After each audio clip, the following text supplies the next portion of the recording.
গল্পটা শোনার পর লাইক, কমেন্ট ও শেয়ার করে সবাইকে দেখার সুযোগ করে দেবেন। আর আপনারা কেমন ধরনের রোমান্টিক ভালোবাসার গল্প শুনতে চান সেটা কমেন্ট করে জানাতে ভুলবেন না। বলো, কেন ডেকেছো? এই, তুমি আমার কেবিনে আসতে অনুমতি নিয়ে আসলে না কেন? মজা করা বাদ দিয়ে বলো, কেন ডেকেছো? হাতে অনেক কাজ আছে। এই ফাইলটা একটু ঠিক করে দাও। আচ্ছা, তুমি কি এখনো ছোট? খালি মোবাইলে এত কার্টুন দেখো কেন? ফাইলটা তুমি করতে পারো। আগে তো ঠিক মতো কাজ করতে, এখন করো না কেন?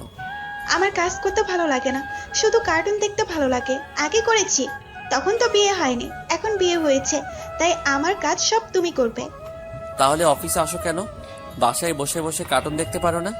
আমি বাসায় বসে কার্টুন দেখবো, আর তুমি অফিসে বসে মেয়েদের সাথে আড্ডা দেবে, সেটা কি আমি জানি না? এসব তোমার ভুল ধারণা। আমি কখনো মেয়েদের সাথে আড্ডা দেই না। কাজ করে শেষ করতে পারি না, মেয়েদের সাথে আবার আড্ডা দিব? তোমাদের মতো ছেলেদের আমার ভালো করে চেনা আছে। এখন কথা না বলে আমার ফাইলটা ঠিক করে দাও। ঠিক আছে, দিচ্ছি। একটু রাগ নিয়ে কথাটা বললাম, আর প্রেমা মুচকি মুচকি হাসছে। আমি প্রেমার সামনে বসে ফাইলটা ঠিক করতে লাগলাম। 10 মিনিটের মধ্যে কাজ শেষ হয়ে গেল। এই নাও তোমার ফাইল। আমি আমার কেবিনে যাচ্ছি। যাওয়ার আগে আমাকে একটা কিস করে যাও। প্রেমা, এটা অফিস, তোমাকে বাসায় গেলে কিস করব। আমার হাতে অনেক কাজ জমে আছে। আমি তোমার কোনো কথা শুনতে চাই না, তুমি এখন আমাকে কিস করবে। তোমার সাথে পারা যাবে না। কে বলেছে তোমাকে বিয়ে করতে? আমার জীবনটা তুমি তেনাফেনা করে দিচ্ছ। কি? আমি তোমার জীবনটা টানাফেনা করে দিচ্ছি? লাগবে না তোমার কিস, তুমি গিয়ে তোমার কাজ করো। বাবা, আমার জানোটা দেখি আবার অভিমান করতে পারে। আমি তোমার কে যে আমি তোমার সাথে অভিমান করব? তুমি তো আমার সব। তোমাকে ছাড়া এই রাসেল পুরো অসহায়। চেয়ার থেকে উঠে গিয়ে প্রেমাকে পিছন থেকে জড়িয়ে ধরে কথাটা বললাম। তখন প্রেমা বলল, যদি তাই হতাম তাহলে আমার সব আবদার পূরণ করতে।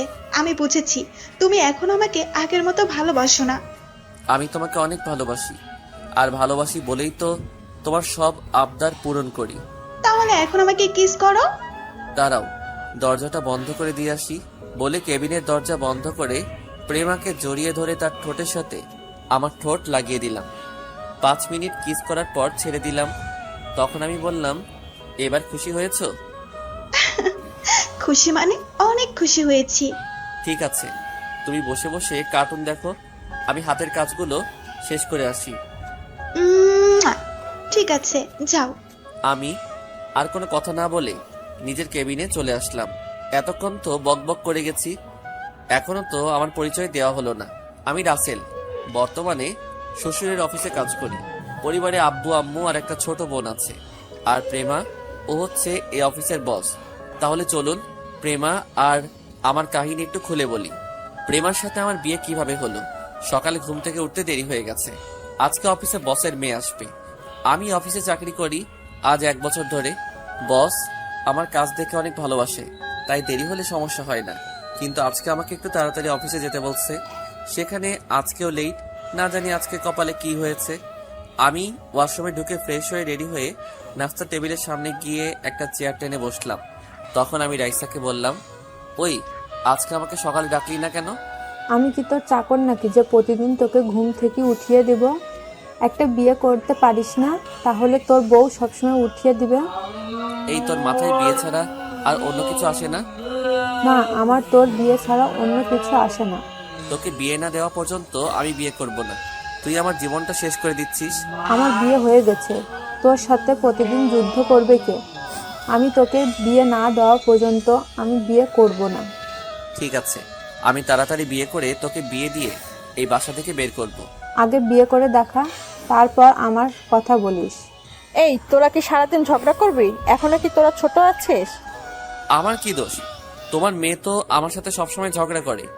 কি? আমি তোর সাথে প্রতিদিন ঝগড়া করি নাকি তুই আমার সাথে করিস? এই, তোরা থামবি? আজকে তোর বাবা বাজার থেকে আসুক, তোদের একটা ব্যবস্থা করতে বলবো।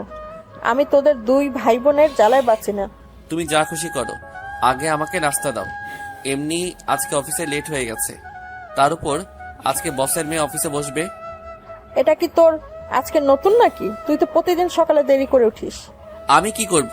আমার যে প্রচুর ঘুম, তাই সকাল সকাল উঠতে পারি না।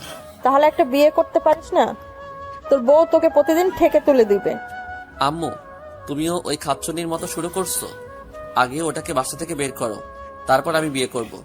আমি খাচ্ছন্নি, তুই বিড়াল ছাগল। শুরু আরো আছে, সব হচ্ছিস তুই। আর রাসেল, তোর আজকে না অফিসে লেট হয়ে গেছে, তাড়াতাড়ি নাস্তা করে অফিসে যা। আমি মনে মনে রাইসাকে স্বাধীন করলাম। আপনারা আবার ওকে বলে দিয়েন না, তা না হলে আমার অবস্থা খারাপ করে ছাড়বে। নাস্তা শেষ করে বাসার বাইরে এসে বাইক নিয়ে অফিসে যেতে লাগলাম। ও, আপনাদের তো রাইসার ব্যাপারে বললাম না। রাইসা এবার মাস্টার্স শেষ করছে, তাই বাসায় বসে থাকে। বিয়ের জন্য অনেক জায়গা থেকেই আসে, কিন্তু তার এক কথা, আমাকে বিয়ে না দেওয়া পর্যন্ত সে বিয়ে করবে না। তাই ওর বিয়েটাও হচ্ছে না। যত জায়গা থেকে বিয়ের জন্য আসে, রাইসা কিছু একটা বাহানা ধরে সবকিছু শেষ করে দেয়। আপনাদের সাথে কথা বলতে বলতে অফিসে চলে আসলাম। গেট দিয়ে ঢুকে বাইকটা পার্কিং করে অফিসের ভিতরে চলে গেলাম। নিজের কেবিনে বসতে না বসতেই পিয়ন শালা এসে বলল, স্যার, ম্যাম আপনাকে ওনার কেবিনে দেখা করতে বলেছে। ঠিক আছে, তুমি যাও, আমি আসছি। পিয়ন আর কোনো কথা না বলে চলে গেল। আমি দোয়া দরুদ পড়তে পড়তে ম্যামের কেবিনের সামনে গিয়ে বললাম, ভিতরে আসতে পারি ম্যাম? আসুন। আমি ভিতরে ঢুকে দেখি ম্যাম অপর দিকে চেয়ার ঘুরিয়ে বসে আছে। তখন আমি বললাম, ম্যাম আপনি আমাকে ডেকেছেন? এখন কয়টা বাজে? ম্যাম 10টা বাজে। আপনার অফিস কয়টায়? জি ম্যাম, সকাল 9টায়। তো অফিসে আসতে এত লেট কেন? প্রায় 1 ঘন্টা লেট। আপনাকে কি চেহারা দেখে বেতন দেওয়া হবে? আসলে ম্যাম ঘুম থেকে উঠতে দেরি হয়ে গেছে। আজকে সকালে আমাকে কেউ ঘুম থেকে ডেকে তুলে নাই, তাই লেট হয়ে গেছে। আপনি যে এরকম লেট করে অফিসে আসেন, আব্বু আপনাকে কিছু বলে না? উনি আমাকে কিছু বলে না, কারণ আমার কাজ শেষ করেই আমি বাসায় যাই। আর উনি আমার কাজ দেখে অনেক খুশি হয় এবং আমাকে অনেক ভালোবাসেন। তখন তো আব্বু অফিসে ছিল, তাই আপনাকে কিছু বলে নাই। এখন থেকে আমি অফিস দেখাশোনা করব। আজকের পর থেকে যদি কোনোদিন আপনার অফিসে আসতে লেট হয়, তাহলে আপনার বেতন থেকে টাকা কেটে নেওয়া হবে। ঠিক আছে ম্যাম, আজকের পর থেকে আর দেরি হবে না। আগামীকাল থেকে ঠিক টাইমে আসবো। ঠিক আছে, আপনি এখন আসতে পারেন। Okay ma'am. আমি আর কোনো কথা না বলে ম্যামের রুম থেকে বেরিয়ে আসলাম। আসার সময় ম্যামের 14 গোষ্ঠী উদ্ধার করলাম। আবার মনে মনে বললাম, ম্যাম তো ঠিকই বলেছে, এভাবে লেট করে অফিসে আসলে কোনো অফিসেই আমাকে চাকরি দিবে না। না, কালকে থেকে ঠিক টাইমে আসতে হবে। আর কিছু না ভেবে নিজের কাজগুলো করতে লাগলাম। হঠাৎ রাফি আসলো আমার কেবিনে। রাফি হচ্ছে আমার কলেজ ফ্রেন্ড, দুজনে এই অফিসে চাকরি করি। তখন রাফি বলল, কিরে, ম্যামের কেবিনে এতক্ষণ কি করছিস? কি আর করব, ম্যাম আমাকে কিছুক্ষণ হেদায়েত করলো। ঠিকই করেছে, তুই ঠিক টাইমে অফিসে আসিস না কেন? আগে তো ম্যামের আব্বু ছিল, এখন তার মেয়ে অফিস দেখাশোনা করবে, আগের মতো দেরি করে আসা যাবে না। ঠিক বলেছিস। আচ্ছা, তুই কি ম্যামের চেহারা দেখেছিস? দেখেছি। কেন বলতো, তুই দেখিসনি? দেখলে কি তোকে জিজ্ঞেস করতাম? শালি চেয়ার ঘুরিয়ে আমাকে বাসন দিছে। তুই জানিস ম্যাম দেখতে অনেক সুন্দর, যদি ওর মতো মেয়ের সাথে প্রেম করতে পারতাম। তাহলে রিয়াকে গিয়ে বলবো রাফি তোকে এখন আর ভালোবাসে না, এখন অফিসের ম্যামের দিকে নজর দিচ্ছে। না ভাই, তোর দোহাই লাগে, এমন কাজ ভুলেও করিস না। রিয়া আমাকে কাঁচা খেয়ে ফেলবে, আমি তো তোর সাথে মজা করছি। এখন কথা না বলে নিজের কাজ কর গিয়ে। রাফি আর কোনো কথা না বলে তার কেবিনে চলে গেল। আসলে রিয়া হচ্ছে রাফির গার্লফ্রেন্ডের নাম। রাফি আর রিয়া দুজনকে কলেজ লাইফ থেকে ভালোবাসে। রিয়া রাফিকে সবসময় চোখে চোখে রাখে, তাই রাফি রিয়ার কথা শুনে ভয় পায়। কলেজ লাইফে আমিও অনেক মেয়ের প্রপোজ পেয়েছি, কিন্তু মনের মতো কাউকে পাইনি। তাই কোনো মেয়ের সাথে আজ পর্যন্ত প্রেম করি নাই। কিন্তু কলেজের একটা মেয়ে আমাকে অনেকবার প্রপোজ করছে, কিন্তু আমি রাজি হইনি, কারণ মেয়েটা ছিল বড়লোক বাবার মেয়ে। তার নাম ছিল প্রেমা। তখন আমার বাবা একটা অফিসে চাকরি করত। তার বাবা আমার সাথে কখনো রাজি হবে না বিয়ে দিতে, তাই সবসময় তাকে এড়িয়ে চলছি। তো যাই হোক, আপনাদের সাথে কথা বলতে বলতে দুপুরের লাঞ্চের টাইম হয়ে গেছে। আমি হাতের কাজ রেখে রাফিকে নিয়ে ক্যান্টিনে চলে গেলাম। দুজনে খাবার খেয়ে কেবিনে চলে আসলাম। তখন পিয়ন আমার কেবিনে আসলো। স্যার, ম্যাম আপনাকে ওনার কেবিনে যেতে বলেছে। কেন যেতে বলছে আপনি কি জানেন? না স্যার, শুধু বলেছে আপনাকে গিয়ে বলতে। ঠিক আছে, আপনি যান। পিয়ন আমার কেবিন থেকে বেরিয়ে গেল। আমি বসা থেকে উঠে ম্যামের কেবিনের সামনে গিয়ে বললাম, ম্যাম ভিতরে আসতে পারি? আসুন। আমি ভিতরে ঢুকে দেখি ম্যাম আবার চেয়ার ঘুরিয়ে বসে আছে। তখন আমি বললাম, ম্যাম আমাকে আপনি ডেকেছেন? ঠেকেছি। আপনি দুপুরে লাঞ্চ করেছেন? জি ম্যাম। খাবার খেয়ে নিজের কেবিনে বসতে বসতেই পিয়ন এসে বলল, আপনি আমাকে ডেকেছেন? ও ঠিক আছে, আপনি এখন আসতে পারেন, এটা বলার জন্য ডেকে পাঠিয়েছি। ও আচ্ছা, তাহলে আমি আসি। হুম। আমি আর কোনো কথা না বলে ম্যামের কেবিন থেকে বেরিয়ে নিজের কেবিনে চলে আসলাম। শালি আমাকে এই কথা বলার জন্য ডেকে পাঠিয়েছে, আমার খাবারগুলো হজম হতে দিল না। আচ্ছা, আমি একটা জিনিস ভেবে পাচ্ছি না, ম্যাম আমাকে ওনার চেহারা দেখায় না কেন? ম্যাম কি লজ্জা পায়? না না, আমি কি ভাবছি, রাফি তো বলল ম্যামের চেহারা দেখছে, তাহলে আমাকে দেখাচ্ছে না কেন? দূর, না দেখালে নাই, আমি আমার কাজ করতে থাকি। কিন্তু ম্যামের গলার কণ্ঠ আমার কেমন জানি চেনা চেনা লাগছে। আর কিছু ভাবতে পারছি না, নিজের কাজে মন দেই। তারপর নিজের কাজে মন দিলাম।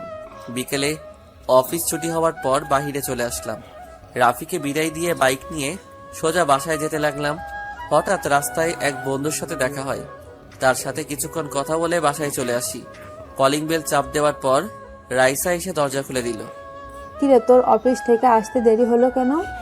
আর বলিস না, আসার সময় রাস্তার পাশে দেখি হালিম বিক্রি করে, দেখে লোভ সামলাতে পারলাম না, তাই বসে 2 ভাটি খেয়ে আসলাম। তুই একা একা খেলি, আমার জন্য নিয়ে আসলি না কেন? আমাকে পাগলা কুকুরে কামড় দিচ্ছে, তোর জন্য হালিম আনতে যাব? তুই আম্মুর কাছে প্রতিদিন আমাকে বকা শোনাস। আরে এটা শয়তানি করি, তুই কি বুঝিস না আমি চলে গেলে তোর সাথে কেউ দুষ্টামি করবে না? কথাটা রাইসা মন খারাপ করে বলছে। আমি ওর মন খারাপ করা দেখে তার জন্য যে হালিম এনেছি তা ওর সামনে ধরে বললাম, এই পাগলি বোন আমার, তোর এই ভাই কি কখনো তোকে ছাড়া কিছু খেয়েছে? তুই জানিস না তোর এই ভাই অনেক ভালোবাসে? রাইসা আমার কথা শুনে জড়িয়ে ধরে কান্না করে দিল। তখন রাইসা বলল, ভাইয়া তুই আমাকে এত ভালোবাসিস? রে পাগলি, তোর সাথে তো আমি ইচ্ছে করে দুষ্টুমি করি। ঠিক আছে, এখন ভিতরে আয়। আর কোনো কথা না বলে ভিতরে ঢুকে নিজের রুমে চলে গেলাম। ওয়াশরুমে ঢুকে ফ্রেশ হয়ে বিছানায় শুয়ে মোবাইল টিপতে লাগলাম। আসলে ওই বন্ধুর সাথে কথা বলে আসার সময় হালিম দেখে লোভ সামলাতে পারি নাই, তাই আমি 2 বাটি খেয়ে রাইসার জন্য 2 বাটি নিয়ে আসলাম।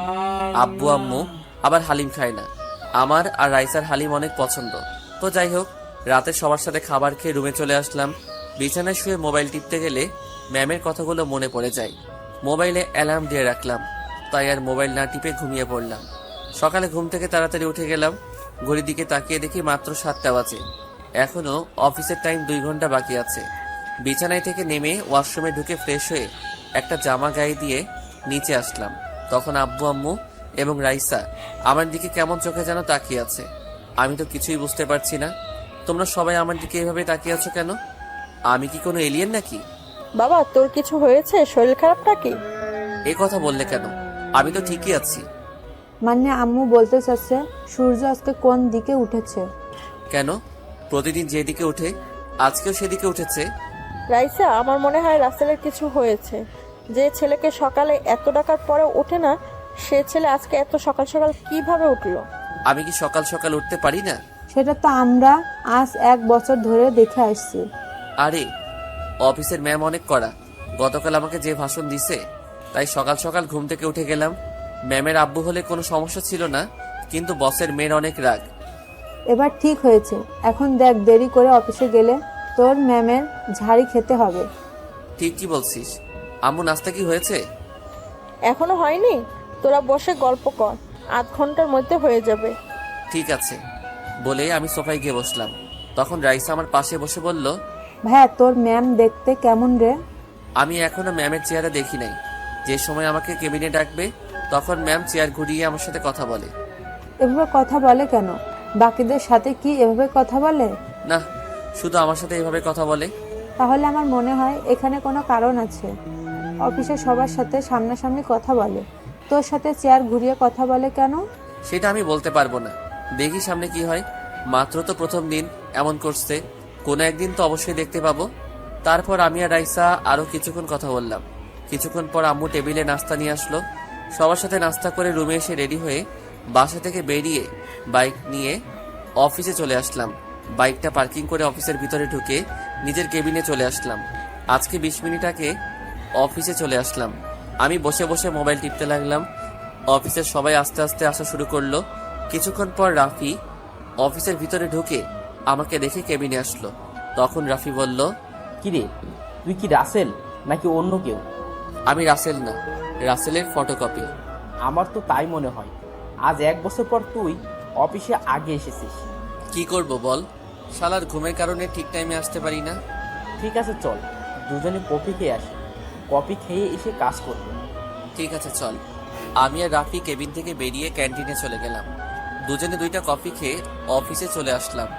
রাফি ওর কেবিনে চলে গেল। আমি আমার কেবিনে বসে কাজ করতে লাগলাম। কাজ করতে করতে দুপুরের লাঞ্চের টাইম হয়ে গেছে। কিন্তু অবাক করার বিষয় হলো, আজকে ম্যাম আমাকে তার কেবিনে ডাকে নাই। মনে হয় টাইম মতো আসার কারণে ডাকে নাই। আর ডাকে নাই ভালোই করছে, তা না হলে আমাকে কিছুক্ষণ ভাষণ দিত। এই যা, শালির কথা বলতে না বলতেই পিয়ন এসে বলল, স্যার, ম্যাম আপনাকে ওনার কেবিনে ডাকছে। এখন তো দুপুরে লাঞ্চের টাইম, আমি এখন খাবার খেতে যাব। আমাকে বলে লাভ নেই, ম্যামের কাছে গিয়ে বলেন আপনাকে তাড়াতাড়ি যেতে বলেছে। কথা বলে পিয়ন কেবিন থেকে বেরিয়ে গেল। এখন লাঞ্চের টাইমে কেন ডাকলো? আবার অনেক খিদেও লাগছে, মনে কয় শালির মাথা ফাটিয়ে দেই। আমি কেবিন থেকে বেরিয়ে ম্যামের কেবিনের সামনে গিয়ে বললাম, ম্যাম ভিতরে আসতে পারি? আসুন। আমি ভিতরে গিয়ে দেখি ম্যাম আগের মতো চেয়ারে ঘুরিয়ে বসে আছে। ম্যাম আমাকে কেন ডেকেছেন? এখন তো দুপুরের লাঞ্চের টাইম। আপনি আজকে আমার সাথে লাঞ্চ করবেন, তাই কেবিনে আসতে বললাম। আপনি আমার সাথে কিভাবে খাবার খাবেন? আপনি তো আপনার চেহারা এখনো পর্যন্ত আমাকে দেখান নাই। আমার চেহারা দেখলে আপনি চেয়ার থেকে উঠে দাঁড়িয়ে যাবেন, কারণ আপনি আমাকে ভালো করে চেনেন। আমি আপনাকে চিনি মানে? কে আপনি? মনে করে দেখেন তো, কলেজে আপনাকে প্রতিদিন একটা মেয়ে প্রপোজ করতো, কিন্তু আপনি রাজি হতেন না। আপনি প্রেমার কথা বলছেন, কিন্তু আপনি ওকে চিনেন কিভাবে? আপনি সেটা পরে জানতে পারবেন। এখন বলেন, প্রেমার প্রপোজে রাজি হতেন না কেন? সে কি দেখতে খারাপ?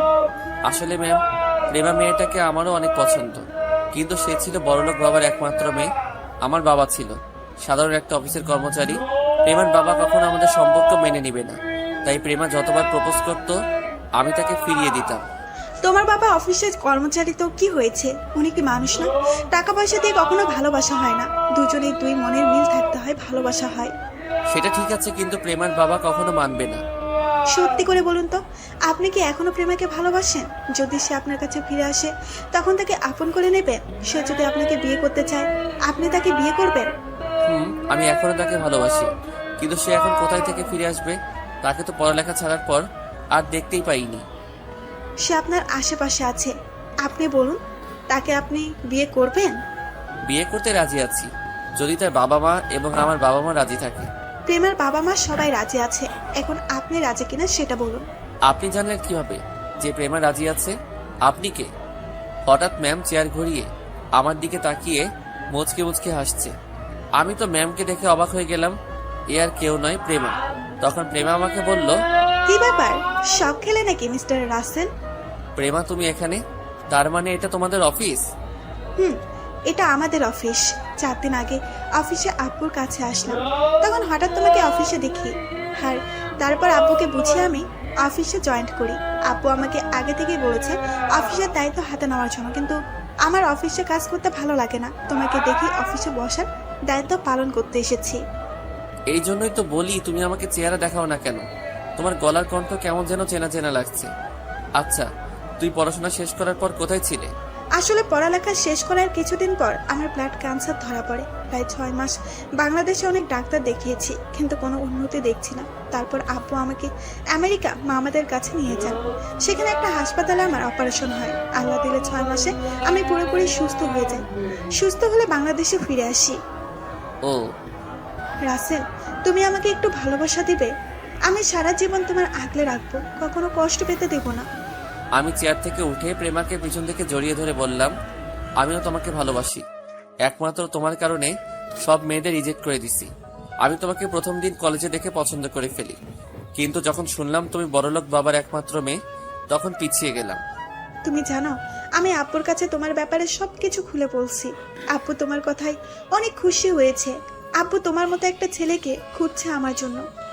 তাহলে তার কোনো সমস্যা নেই, কিছুদিন পরে তোমাকে বিয়ে করে বাসায় নিয়ে যাব। ঠিক আছে, লাঞ্চের টাইম তো শেষ হয়ে গেছে, তুমি ফ্রেশ হয়ে আসো। আজকে তোমার জন্য নিজ হাতে বিরিয়ানি বানিয়ে নিয়ে আসলাম। ওকে, আমি ফ্রেশ হয়ে আসছি বলে ওয়াশরুমে ঢুকে ফ্রেশ হয়ে আসলাম। প্রেমা আমার সামনে একটা টিফিন বক্স দিল। আমি খুলে দেখি বিরিয়ানি। আমি খেতে শুরু করলাম। হঠাৎ মনে হলো প্রেমা তো এখনো খাবার খায়নি। আসলে পেটের খিদায় প্রেমার কথা ভুলে গেছি। প্রেমার দিকে তাকিয়ে দেখি আমার দিকে তাকিয়ে আছে। আমি কোনো কথা না বলে প্রেমার মুখের সামনে খাবার ধরলাম। প্রেমা কোনো কথা না বলে খেতে লাগলো। ও তার মানে আমার হাতে খাওয়ার জন্য এতক্ষণ মহারানী বসেছিল। প্রেমাকে আমি খাইয়ে দিতে লাগলাম। প্রেমা আমার দিকে তাকিয়ে আছে। এইভাবে আমার দিকে তাকিয়ে আছো কেন? তুমি কি আমার সেই রাসেল যাকে হাজারবার প্রপোজ করার পরেও রাজি হলো না? তুমি সবকিছু শুনে তারপরেও কথাটা কিভাবে বলছো? এভাবে সারা জীবন আমাকে খাইয়ে দেবে তো? তোমার কি হাত নেই? আমি তোমাকে খাইয়ে দিতে যাব কেন? তোমার আর খাইয়ে দিতে হবে না, আমার আর খাবো না। ও মা, মহারানী দেখে আবার রাগ করতে জানি। তুমি চাইলে আমি সবসময় তোমাকে খাইয়ে দিব। এই না হলে আমার জামাই। হয়েছে হয়েছে, এখন তাড়াতাড়ি খাও, হাতের কিছু কাজ বাকি আছে। আজকে তোমাকে আর কাজ করতে হবে না, দুজনে মিলে বাইরে ঘুরতে যাব। ঠিক আছে। তারপর দুজনে খাবার খেলাম। প্রেমা আমার থেকে টিফিন বক্সটা নিয়ে ওয়াশরুমে চলে গেল। কিছুক্ষণ পর বেরিয়ে আসলো, হাতে করে এক গ্লাস পানি নিয়ে আসলো। আমার হাতটা ধুয়ে দিল। তারপর প্রেমার ওড়না দিয়ে মুখ মুছে দিল। তারপর কিছুক্ষণ রেস্ট নিয়ে প্রেমা আর আমি অফিস থেকে বেরিয়ে বাইক নিয়ে ঘুরতে গেলাম। প্রেমা আমাকে পিছন থেকে জড়িয়ে ধরে আছে। রাত 9টার সময় বাসায় ফিরে আসলাম। প্রেমাকে তাদের বাসার সামনে নামিয়ে দিয়ে আমার বাসায় চলে আসলাম। দেখতে দেখতে আমাদের বিয়েটা হয়ে গেল। দুই ফ্যামিলি মিলে আমাদের বিয়ের দিন তারিখ ঠিক করলো। তারপর বিয়েটা হয়ে গেল। বিয়ের 1 মাস পর থেকে প্রেমা অফিসে বসে। এতে আব্বু আম্মু কিছু বলে না। তারা চায় আমি আর প্রেমা মিলে অফিসটা চালাই। এরপর থেকে প্রেমা অফিসে বসের দায়িত্ব পালন করে, কিন্তু তার সব কাজ আমার হাতে করায়। প্রেমা সারাদিন অফিসে বসে ছোট বাচ্চাদের মতো কার্টুন দেখে। এই ছিল অতীতের কাহিনী। এবার বর্তমানে আসা যায়। প্রেমার কেবিন থেকে বেরিয়ে আসতেই কারোর সাথে ধাক্কা খেলাম, কিন্তু আমি পড়ি নাই। যে আমার সাথে ধাক্কা খেয়েছে সে পড়ে গেছে। নিচের দিকে তাকিয়ে দেখি একটা মেয়ে, কিন্তু তাকে কখনো এই অফিসে দেখি নাই। তখন মেয়েটি উঠে এসে আমাকে একটা থাপ্পড় মেরে দিল। তারপর বলতে লাগলো, তার বাচ্চা, দেখে চলতে পারিস না? দেখে তো মনে হচ্ছে এই অফিসে কাজ করিস। আমি ইচ্ছে করে আপনাকে ধাক্কা দেই নাই। আর একটা কথা, আমার মা বাবাকে গালি দিয়ে কথা বলবেন না। যদি গালি দেই তাহলে তুই কি করবি? তুই জানিস আমি চাইলে প্রেমাকে বলে তোকে এই অফিস থেকে বের করে দিতে পারি। আপনি বলে দেখতে পারেন, কোনো লাভ হবে না। আর একটা কথা, আপনি শুধু মেয়ে মানুষ দেখে আজকে বেঁচে গেছেন। তা না হলে আমার থাপ্পড়ের প্রতিশোধ আমি নিয়ে ছাড়তাম। তুই বেশি বেড়ে গেছিস। দাঁড়া, তোর চাকরি এখানে আমি খেয়ে দিচ্ছি এক্ষুনি।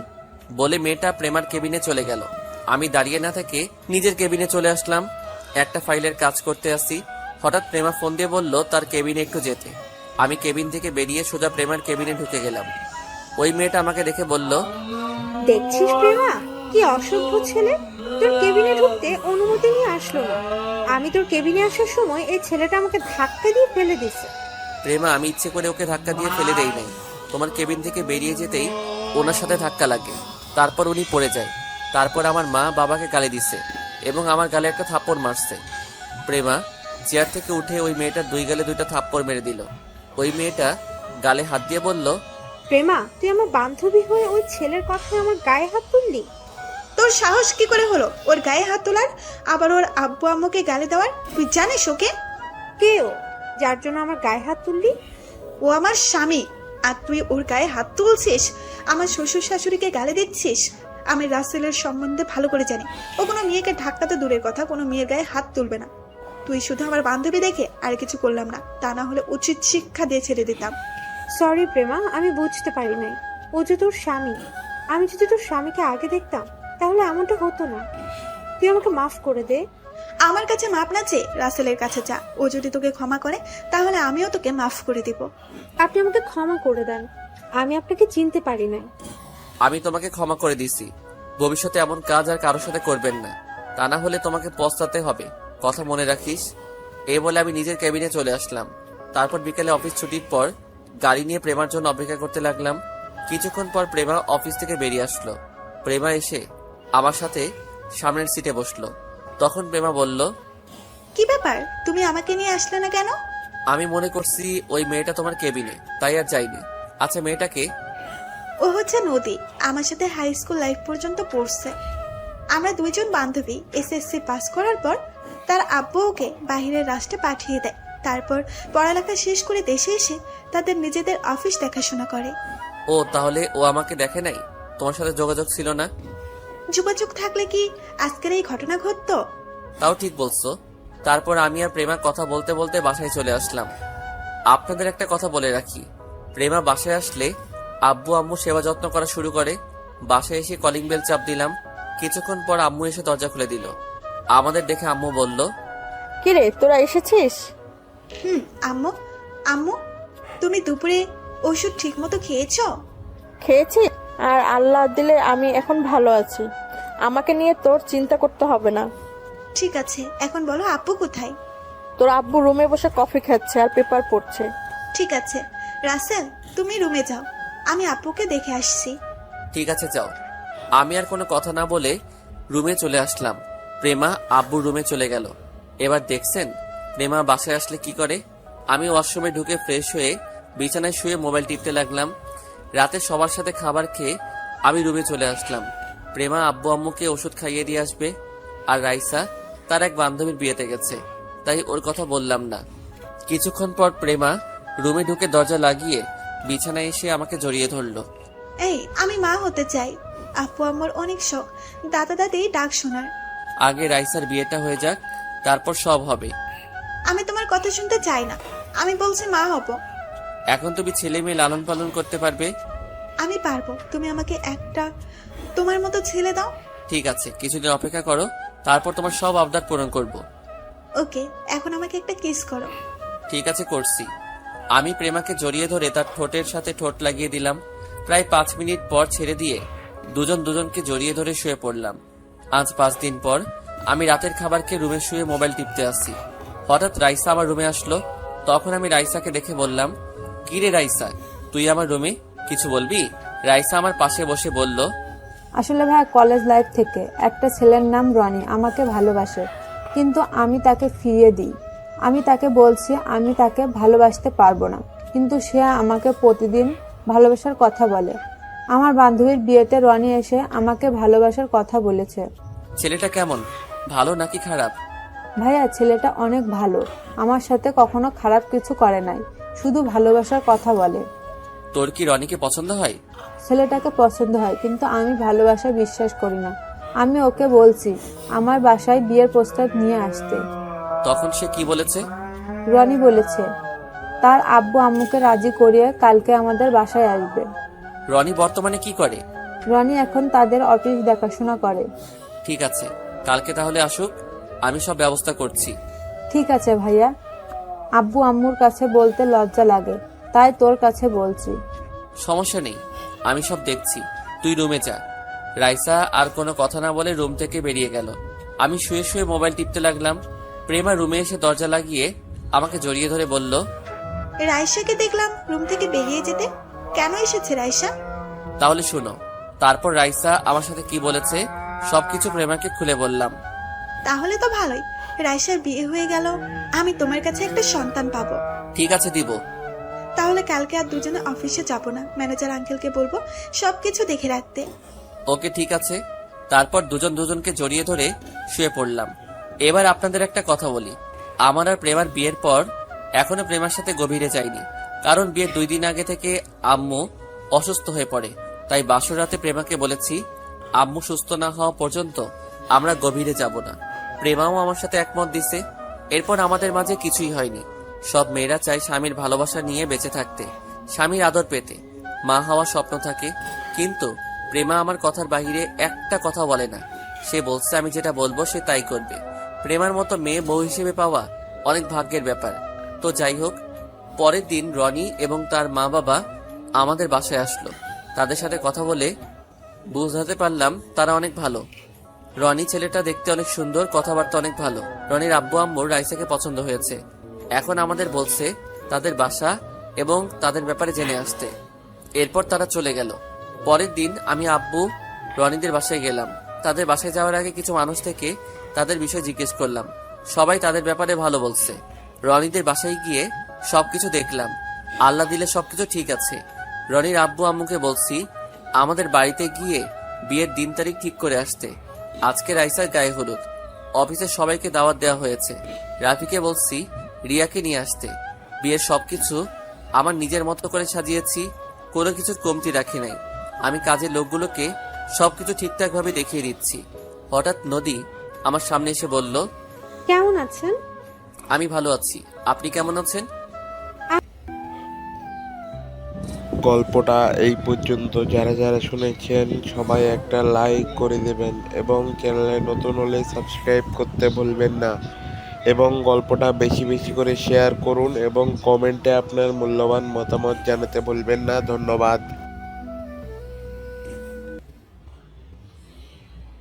আমিও ভালো আছি। আপনি কি আমার উপর এখনো রেগে আছেন? আরে না, আমি ওই দিনই সবকিছু ভুলে গেছি। তা কোন সময় আসলেন? কিছুক্ষণ আগে আসলাম। আমি আসতে চাইনি, কিন্তু প্রেমার জোরাজুরিতে আসতে হলো। ঠিক আছে, আপনি প্রেমার কাছে যান, আমি এদিকে কাজের লোকগুলোকে ঠিকঠাক মতো দেখিয়ে দিচ্ছি। আচ্ছা ঠিক আছে। নদী আর কোনো কথা না বলে প্রেমার কাছে চলে গেল। আমি এদিকে সবকিছু কাজের লোকগুলোকে দেখিয়ে দিতে লাগলাম। রাতে সবাই রাইসাকে হলুদ লাগাতে লাগলো। এক এক করে সবাই হলুদ লাগাতে আছে। হঠাৎ প্রেমা আমার সামনে আসলো। আজকে প্রেমা একটা হলুদ রঙের শাড়ি পরছে, তাকে দেখতে অনেক সুন্দর লাগছে। প্রেমা আমার সামনে এসে বলল, কি ব্যাপার, তুমি এখানে দাঁড়িয়ে আছো কেন? চলো দুজনে একসাথে রাইসাকে হলুদ লাগাবো। দেখো না, সব স্বামী স্ত্রী একসাথে মিলে হলুদ লাগাচ্ছে।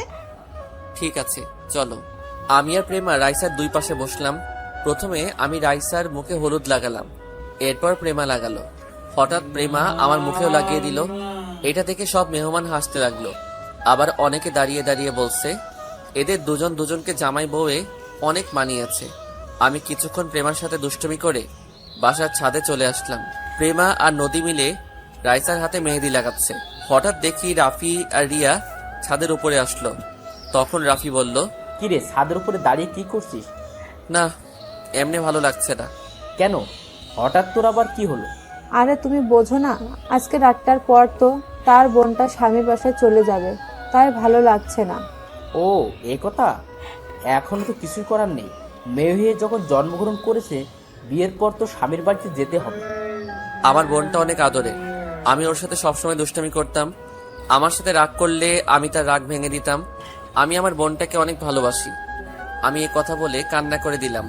রাফি আমাকে জড়িয়ে ধরে বলল, আরে পাগল, কান্না করছিস কেন? তুই যদি ভেঙে পড়িস তাহলে রাইসা অনেক কষ্ট পাবে। তার সামনে সবসময় হাসি খুশি থাকবি, তাকে তুই কিছু বুঝতে দিবি না। আচ্ছা ঠিক আছে। রাফি আর রিয়া আরো কিছুক্ষণ কথা বলে নিচে চলে গেল। আমি ছাদের উপরে দাঁড়িয়ে আকাশের দিকে তাকিয়ে আছি। হঠাৎ কেউ একজন পিছন থেকে ঘাড়ে হাত দিল। আমি তাকিয়ে দেখি প্রেমা। কি ব্যাপার প্রেমা, তুমি এখানে কেন? ওদিকের কাজ কি শেষ? মেহেদি লাগানো শেষ, এখন সবাই বসে নাচ গান উপভোগ করতে আসছে। আমি তোমাকে না দেখে ছাদে আসলাম। তুমি এখানে একা একা কি করো? এমনি ভালো লাগছে না, তাই ছাদে দাঁড়িয়ে আছি। আমি মনের কথা বুঝতে পারছি, মন খারাপ করো না। সব মেয়েকে বিয়ের পর স্বামীর বাড়িতে যেতে হবে, এটা দুনিয়ার নিয়ম। প্রেমা আমাকে একটু জড়িয়ে ধরে থাকবে কিছুক্ষণ? এটা আবার বলতে হবে নাকি? এই বলে প্রেমা আমাকে শক্ত করে জড়িয়ে ধরলো। আমিও প্রেমাকে শক্ত করে জড়িয়ে ধরলাম। দুজনে কিছুক্ষণ এভাবে থেকে নিচে চলে আসলাম। প্রেমা আমাকে খাবার খেয়ে আসতে বলছে। আমি খাবো না বলে রুমে চলে আসলাম। প্রেমা কোনো কথা না বলে নিচে চলে গেল। আমি রুমে এসে ফ্রেশ হয়ে বিছানায় শুয়ে পড়লাম।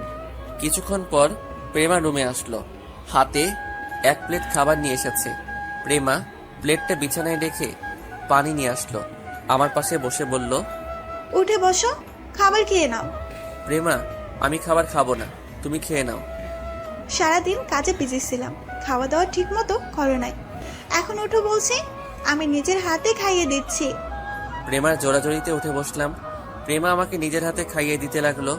প্রেমার চেহারা দেখে বোঝা যাচ্ছে প্রেমাও এখনো খায়নি। আমি পানি দিয়ে হাতটা ধুয়ে প্রেমার হাত থেকে প্লেটটা নিয়ে প্রেমার মুখের সামনে খাবার ধরলাম।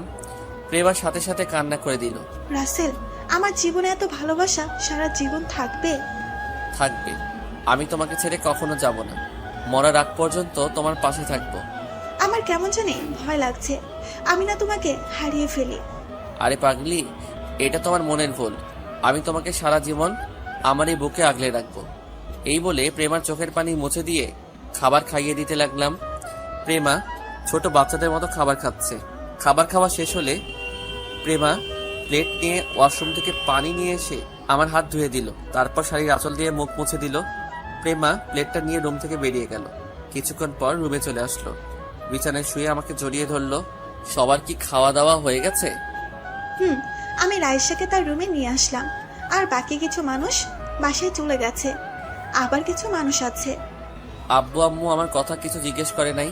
করেছে, আমি বলেছি সারাদিন কাজ করতে করতে ক্লান্ত হয়ে গেছে, তাই রুমে শুয়ে আছে।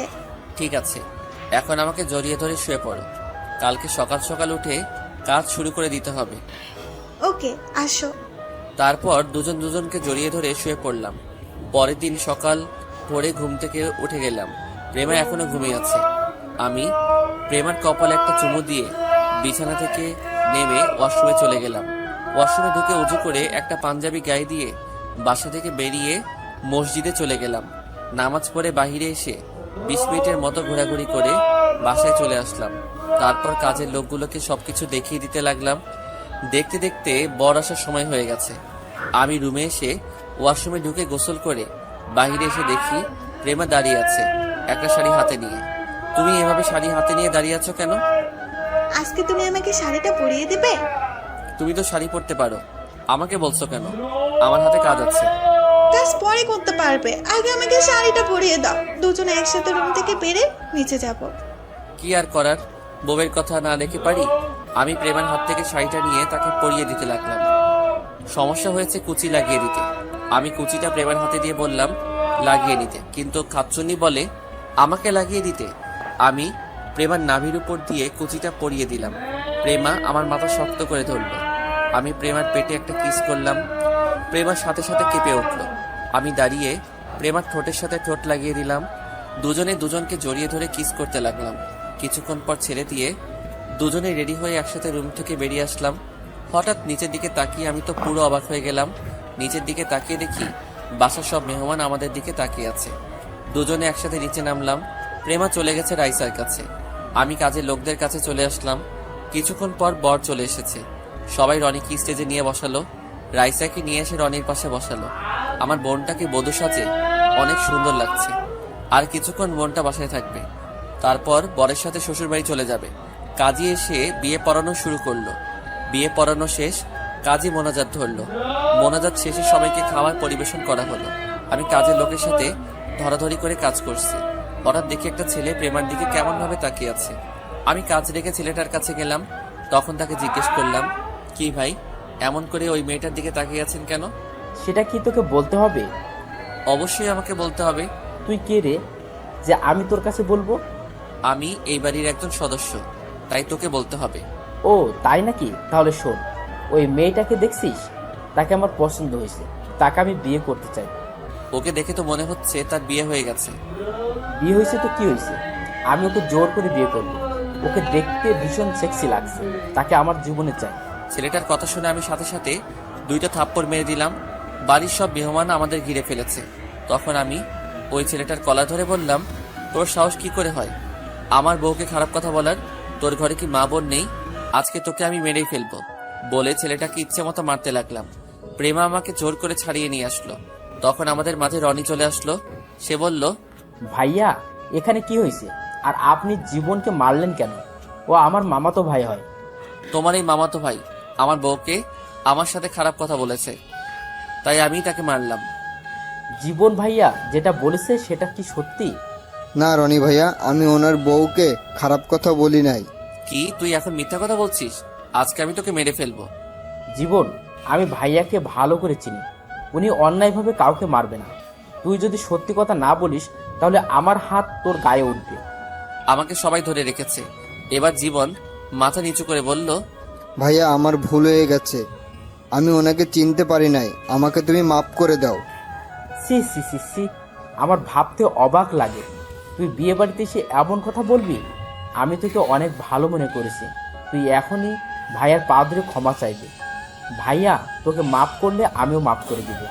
জীবন দাঁড়িয়ে না থেকে আমার পা ধরে বলতে লাগলো, ভাইয়া আমার ভুল হয়ে গেছে, আমাকে আপনি ক্ষমা করে দেন। ঠিক আছে, আমি তোকে ক্ষমা করে দিলাম। আর কখনো এমন কথা কাউকে বলবি না। মেয়েরা হচ্ছে মায়ের জাত, আর আমার বউ তোমার থেকে বড়, তাকে বড় বোনের নজরে দেখবে।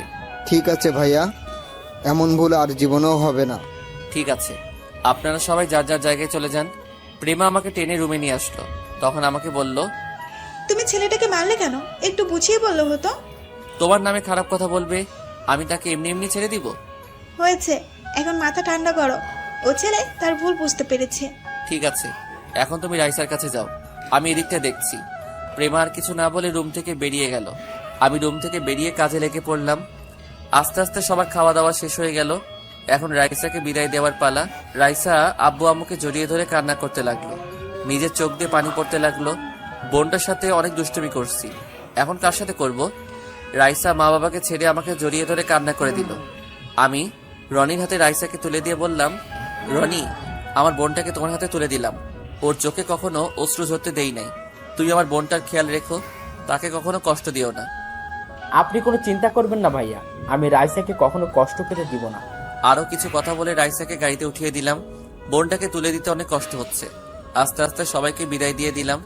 আমি রুমের ভিতরে ঢুকে শুয়ে শুয়ে রাইসার জন্য কান্না করতে লাগলাম।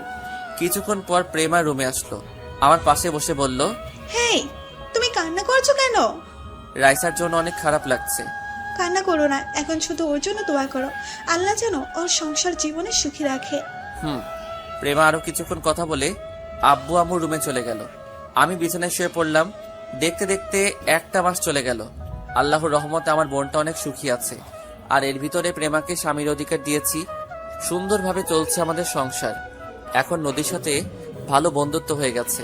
প্রেমা এখন আর অফিসে বসে কার্টুন দেখে না, আগের মতো অফিসের কাজে মন দিচ্ছে। দুজনে মিলে অফিসটা সুন্দরভাবে চালিয়ে যাচ্ছি। নিজের কেবিনে বসে কাজ করতে আসি।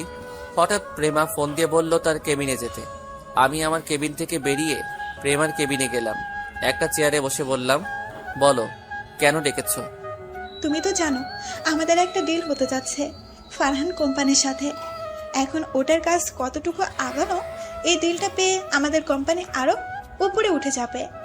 মোটামুটি কাজ প্রায় শেষের দিকে। তুমি দেখো, এই ডিলটা আমরা পাবোই। তাই যেন হয়। চলো দুজনে খাবার খেয়ে নিই, দুপুরে লাঞ্চের টাইম তো হয়ে গেছে। ঠিক আছে, আমি ফ্রেশ হয়ে আসছি বলে আমি ওয়াশরুমে ঢুকে ফ্রেশ হয়ে আসলাম। প্রেমা একটা প্লেটে খাবার দিল। আমি প্লেটটা হাতে নিয়ে প্রেমাকে খাইয়ে দিচ্ছি। এটা আজকে নতুন না, এখন প্রতিদিন আমি প্রেমাকে নিজের হাতে খাইয়ে দেই। খাওয়া দাওয়া শেষ করে প্রেমার সাথে কিছুক্ষণ কথা বলে নিজের কেবিনে চলে আসলাম। দেখতে দেখতে সেই দিনটা চলে এসেছে। আমি আর প্রেমার সব কাগজপত্র নিয়ে ফারহান কোম্পানিতে গেলাম। অনেক বড় বড় কোম্পানির মালিক এসেছে এই ডিলটার জন্য। সবাই সবার মতো উপস্থাপন করতে লাগলো। আসলে ফারহান হচ্ছে এই কোম্পানির ছেলের নাম। ফারহান ছেলেটা দেখতে অনেক হ্যান্ডসাম, যে কোনো মেয়ে তাকে দেখলে প্রেমে পড়ে যাবে। তো যাই হোক, সবার শেষে আমি দাঁড়িয়ে উপস্থাপন করতে লাগলাম। আমার উপস্থাপনা শেষে ফারহান হাততালি দিয়ে বলল, আমি আমাদের এই ডিলটা প্রেমা অফ কোম্পানিকে দিতে চাই। ওনাদের উপস্থাপনা আমার অনেক ভালো লেগেছে। ডিলটা পেয়ে আমি আর প্রেমা অনেক খুশি হয়েছি। ফারহান হলরুম থেকে বেরিয়ে যেতেই আমাদের বলেছে তার কেবিনে যেতে। আমি আর প্রেমা ফারহানের কেবিনে অনুমতি নিয়ে ঢুকলাম।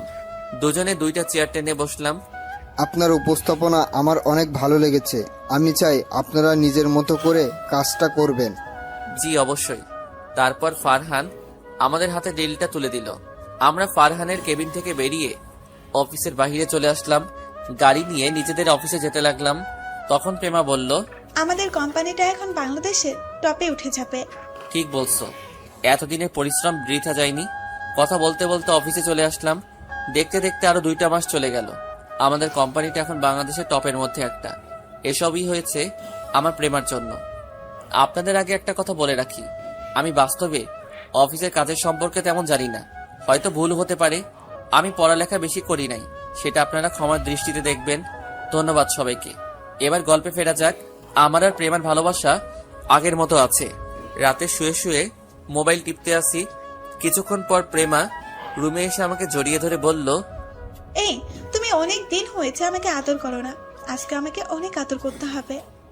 এতদিন তো কাজের চাপে তোমাকে আদর করতে পারি নাই, আজকে তোমাকে মন ভরে আদর করব। তো করো, আমি তোমার আদর সব সময় পেতে চাই। আমিও আর শুয়ে না থেকে প্রেমার ঠোঁটের সাথে ঠোঁট লাগিয়ে দিলাম। দুজন দুজনকে জড়িয়ে ধরে কিস করতে লাগলাম। তারপর আমি আস্তে আস্তে হারিয়ে গেলাম অজানা ঠিকানায়। একদিন অফিসে বসে কাজ করতে আসি। আজকে প্রেমা অফিসে আসে নাই। কারণ আজকে প্রেমা তাদের বাসায় গেছে। তার আব্বু নাকি হঠাৎ অসুস্থ হয়ে পড়ছে। আমি বলেছিলাম যাওয়ার জন্য, পরে প্রেমা বলল বেশি অসুস্থ না, ওষুধ খেলে ঠিক হয়ে যাবে। প্রেমা বিকালের মধ্যে বাসায় ফিরে আসবে। আমি আর কিছু বললাম না। হঠাৎ কেউ একজন দরজার সামনে দাঁড়িয়ে বলল, ভিতরে আসতে পারি স্যার? আমি দরজার দিকে তাকিয়ে দেখি নদী। তখন আমি বললাম, আরে আসো। তা হঠাৎ আজকে অফিসে আসলে যে? অফিসের সামনে দিয়ে যাচ্ছিলাম, তখন ভাবলাম প্রেমা আর আপনার সাথে দেখা করে যায়, কিন্তু প্রেমাকে তো দেখছি না। ওর আব্বু হঠাৎ অসুস্থ হয়ে পড়ে, তাই প্রেমা তার বাবাকে দেখতে গেছে। এই জন্য আজকে অফিসে আসে নাই। ও আচ্ছা, আপনার হাতে কি তেমন কাজ আছে? না, তেমন কোনো কাজ নেই। কেন বলো তো? তাহলে চলুন দুজনে আজকে বাহির থেকে কফি খেয়ে আসি। সেটা মন্দ না, ঠিক আছে চলো। আমি আর নদী অফিস থেকে বেরিয়ে আমার গাড়ি করে একটা কফি শপে চলে গেলাম। গাড়ি পার্কিং করে আমি আর নদী কফি শপে ঢুকলাম। দুজনে একটা টেবিলে গিয়ে বসলাম। ওয়েটারকে বললাম 2টা কফি দিতে। কিছুক্ষণ পর ওয়েটার কফি দিয়ে গেল। আমি আর নদী কফি খাচ্ছি। হঠাৎ একটা টেবিলে চোখ পড়তেই আমি পুরো অবাক হয়ে গেলাম। এ আমি কাকে দেখছি? নিজের চোখকে বিশ্বাস করতে পারছি না। এ আর কেউ না, প্রেমা। দেখি ফারহান কোম্পানির ফারহানের সাথে বসে কফি খাচ্ছে, আর দুজনে হেসে হেসে কথা বলছে। নদী এখনো দেখে নাই। আমি আর নদী কফি খেয়ে বাহিরে চলে আসলাম। নদীকে বিদায় দিয়ে অফিসে চলে আসলাম। নিজের কেবিনে মনমরা হয়ে বসে আছি। হঠাৎ রাফি আমার কেবিনে আসলো। একটা চেয়ারে বসে বসে বলল, কিরে, তোকে কেমন মন ভরা লাগছে? কি হয়েছে তোর? আজকে নিজের চোখে যেটা দেখলাম সেটা আমি কখনো প্রেমার কাছে থেকে আশা করি নাই। কি হয়েছে আমাকে একটু বলতো। আজকে প্রেমার বান্ধবী নদীকে নিয়ে একটা কফি শপে কফি খাচ্ছিলাম। তখন একটা টেবিলে দেখি প্রেমা আর ফারহান দুজনে বসে কফি খাচ্ছে আর হেসে হেসে কথা বলছে। তুই কোন ফারহানের কথা বলছিস? আরে, আগে আমাদের যে ডিলটা দিয়েছে ফারহান কোম্পানির মালিক, ফারহানকে দেখলাম। তার মানে কি প্রেমা আর ফারহানের ভিতরে কিছু চলছে? ফারহান ছেলেটা দেখতে অনেক সুন্দর। প্রেমা কি তার সুন্দর চেহারার প্রেমে পড়ে গেছে? আমার মনে হয় তোর কথা ভুল হচ্ছে। আর প্রেমাকে দেখে মনে হয় না অন্য ছেলের সাথে প্রেম করবে। তুই একটাবার প্রেমার সাথে কথা বলে দেখ। তুই ঠিকই বলছিস, আমি ওর সাথে এ ব্যাপারে কথা বলবো। ঠিক আছে, মন খারাপ করিস না, এখন কাজ কর। আমি নিজের কাজ করি গিয়ে। ঠিক আছে, যা। রাফি আর কোনো কথা না বলে চলে গেল। আমি মোবাইলটা হাতে নিয়ে প্রেমাকে ফোন দিলাম। বলো। তুমি এখন কোথায় আছো? আমি তো বাসায় যাচ্ছি। কেন বলো তো? তোমার আব্বুর কাছে অনেকক্ষণ আগে ফোন দিয়েছি। আব্বু বলছে তুমি নাকি বাসায় চলে গেছো। তাহলে এত দেরি কেন? আসলে তুমি কিছু মনে করো না, বাসায় যাবার সময় হঠাৎ ফারহানের সাথে রাস্তায় দেখা। ফারহানের চোরাচুরিতে এক কফি খেয়ে আসতে লেট হয়ে গেছে। আমাকে তো ফোন করে বলতে পারতে। আমি তো মনে করছি বেশি সময় লাগবে না, কিন্তু কথা বলতে বলতে অনেক দেরি হয়ে গেছে। আর কথা না বলতে থাকলে পারছি না, ওর কারণে আমাদের কোম্পানিটা অত উপরে উঠছে। আচ্ছা ঠিক আছে, এখন বাসায় যাও বলে ফোনটা কেটে দিলাম। আমি মনে মনে বললাম, প্রেমা তো ঠিক কথাই বলেছে। ফারহানের কারণে আমাদের কোম্পানিটা এত উপরে উঠেছে। আমি আর কিছু না ভেবে কাজে মন দিলাম। বিকেলে অফিস থেকে বাসায় গিয়ে কলিং বেল চাপ দিলাম। প্রেমা এসে দরজা খুলে দিল। তুমি এসেছ, যাও রুমে গিয়ে ফ্রেশ হয়ে নাও। ঠিক আছে। আমি আর কোনো কথা না বলে রুমে চলে আসলাম। ওয়াশরুমে ঢুকে ফ্রেশ হয়ে বিছানায় শুয়ে মোবাইল টিপতে লাগলাম। কিছুক্ষণ পর প্রেমা রুমে আসলো, হাতে 2টা কফি নিয়ে। আমার পাশে বসে একটা কফি আমাকে দিল। আমি মোবাইল টিপতে আসছি আর কফি খাচ্ছি। তখন প্রেমা বলল, তুমি আমার উপরে রাগ করে আছো? না, আমি কারো উপর রাগ করে নেই। তাহলে তুমি আমার সাথে কথা বলছো না কেন? আমি তো ফারহানের সাথে কথা বলতে চাইনি। আমি এখন ও ব্যাপারে তোমার সাথে কথা বলছি। আমার এমনি ভালো লাগছে না। তোমার কি শরীর খারাপ? আমার কোলে মাথা দাও, আমি তোমার মাথায় হাত বুলিয়ে দিচ্ছি। না থাক, লাগবে না, এমনি ঠিক হয়ে যাবে। তোমার না লাগলেও আমার লাগবে। বলে আমার মাথাটা প্রেমার কোলে নিয়ে গেল। আমার মাথায় প্রেমা হাত বুলিয়ে দিচ্ছে। আমার কাছে অনেক ভালো লাগছে। পরের দিন সকালে সবাই মিলে নাস্তা করছি। হঠাৎ প্রেমা মাথা ঘুরে পড়ে গেল। আমি প্রেমাকে কোলে নিয়ে দ্রুত গাড়িতে শুয়ে দিয়ে হাসপাতালে নিয়ে আসলাম। আমার আব্বু আম্মু এসেছে। ডাক্তার প্রেমাকে কেবিনের ভিতরে নিয়ে গেল। শ্বশুর শাশুড়িকে ফোন দিয়ে হাসপাতালে আসতে বললাম। কিছুক্ষণ পর শ্বশুর শাশুড়ি হাসপাতালে চলে আসলো। রাসেল, প্রেমার কি হয়েছে? আব্বু চিন্তা করবেন না, হঠাৎ মাথা ঘুরে পড়ে যায়। আমি ওকে দ্রুত হাসপাতালে নিয়ে আসি। ডাক্তার ভিতরে প্রেমাকে দেখছে, এখনো বাহিরে আসে নাই। কিছুক্ষণ পর একজন ডাক্তার বেরিয়ে আসলো। আমি ডাক্তারের কাছে গিয়ে বললাম, ডাক্তার, আমার প্রেমার কি হয়েছে? তখন ডাক্তার হাসতে হাসতে বলল, আর চিন্তার কোনো কারণ নেই, আপনাদের জন্য একটা খুশি সংবাদ আছে। খুশির সংবাদ মানে? মানে হলো আপনি বাবা হতে চলেছেন। এখনই সবাইকে মিষ্টি খাওয়ান। ডাক্তার, আপনি সত্যি বলছেন আমি বাবা হতে চলেছি? তবে ওকে ভারী কাজ করতে দিবেন না, এতে আপনার সন্তানের ক্ষতি হতে পারে।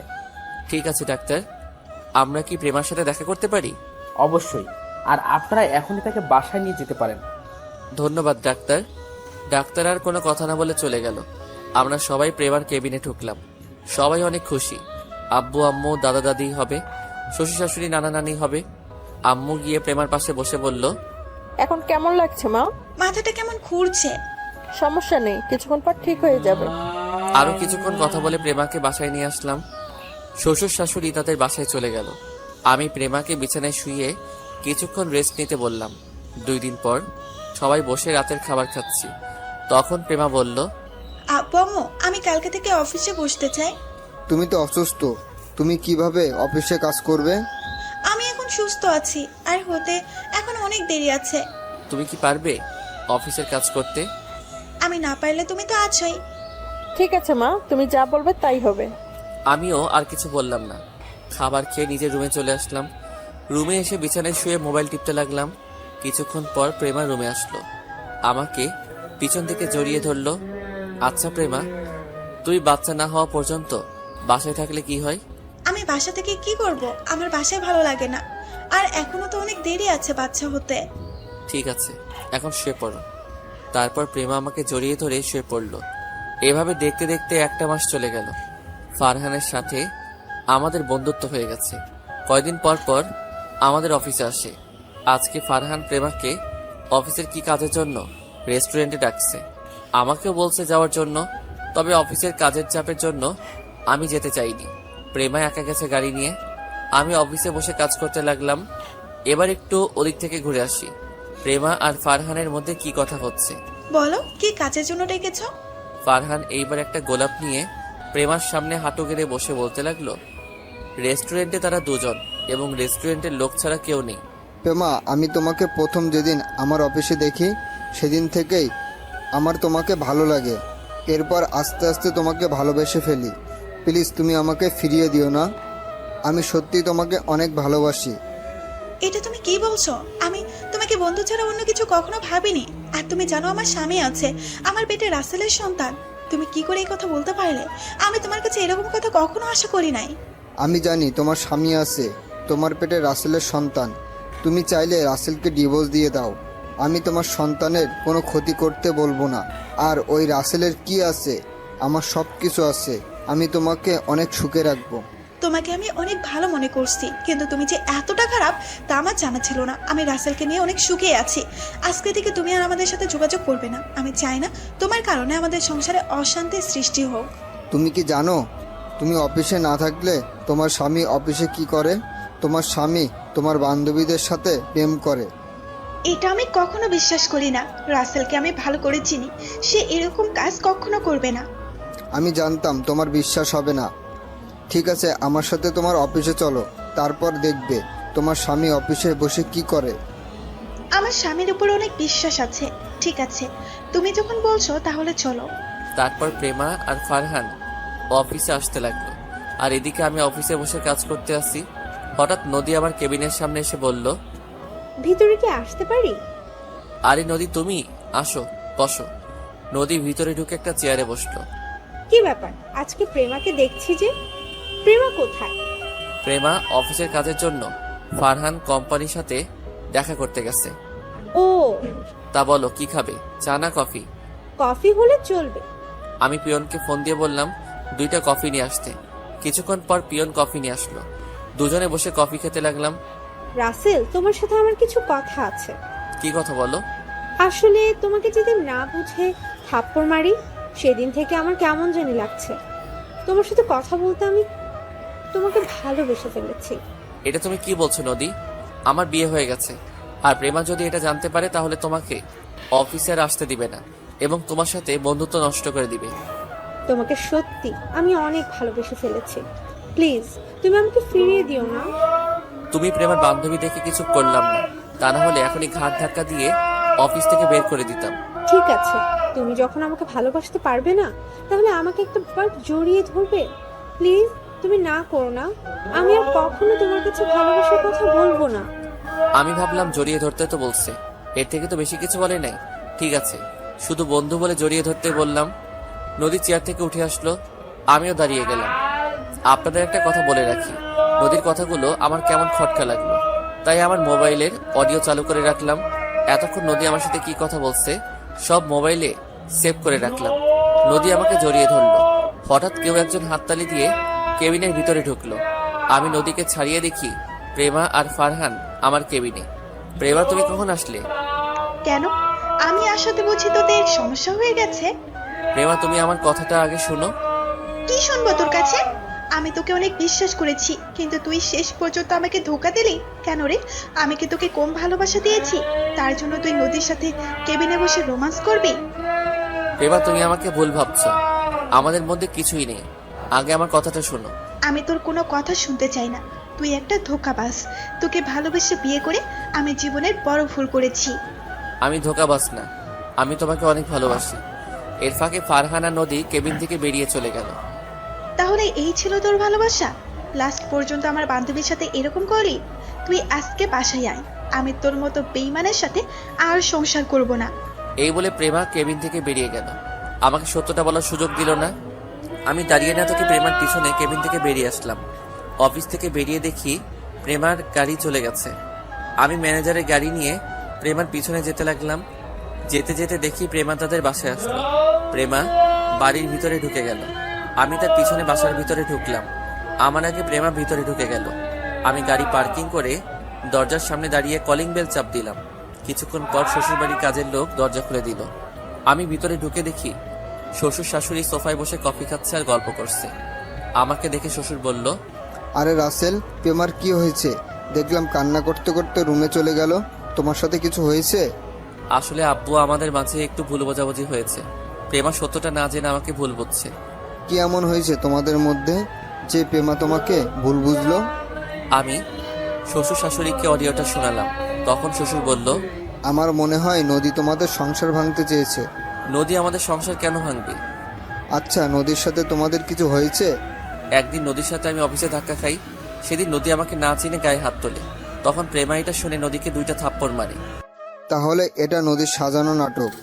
তার থাপ্পড়ের প্রতিশোধ নিতে এমনটা করেছে। আমার মনে হয় তাই হবে। আগে প্রেমার ভুলটা ভেঙে দেই, তা না হলে অন্য কিছু করে বসবে। ঠিক আছে, যাও। আমি আর কোনো কথা না বলে ওপরে প্রেমার রুমের সামনে এসে বললাম, প্রেমা দরজা খোলো, তুমি একটাবার আমার কথাগুলো শোনো। প্রেমা রুমের ভিতর থেকে বলল, তুই এখানে কেন এসেছিস? তুই আমাদের বাসা থেকে বেরিয়ে যা। আমি তোর সাথে কথা বলতে চাই না। আমি তোমার সাথে 2টা মিনিট কথা বলবো, তারপর তুমি আমাকে যেটা খুশি করো, আমি তোমাকে বাধা দিব না। একটাবার তুমি দরজাটা খোলো। প্রেমা কি বুঝে দরজা খুলে দিল। আমি ভিতরে ঢুকে দেখি প্রেমা বিছানায় বসে কান্না করছে। আমাকে বলল, কেন এসেছিস সেখানে? তুই তোর নদীর কাছে যা। আমাকে ফারহান বলেছে তুই নাকি খারাপ, কিন্তু আমার তোর প্রতি বিশ্বাস ছিল তুই এমন কাজ করবি না। কিন্তু অফিসে এসে নিজের চোখে যেটা দেখলাম, তারপর আমার সবকিছু এলোমেলো হয়ে যায়। আমার সাথে নদীর কোনো সম্পর্ক নেই। তুমি জানো নদী আজকে অফিসে এসে আমাকে কি বলেছে? কি বলেছে নদী? তাহলে শোনো। আমি মোবাইল থেকে অডিও চালু করে দিলাম। প্রেমা অডিওটা শুনে এমন কিছু করবে, আমি তো পুরো অবাক হয়ে গেলাম।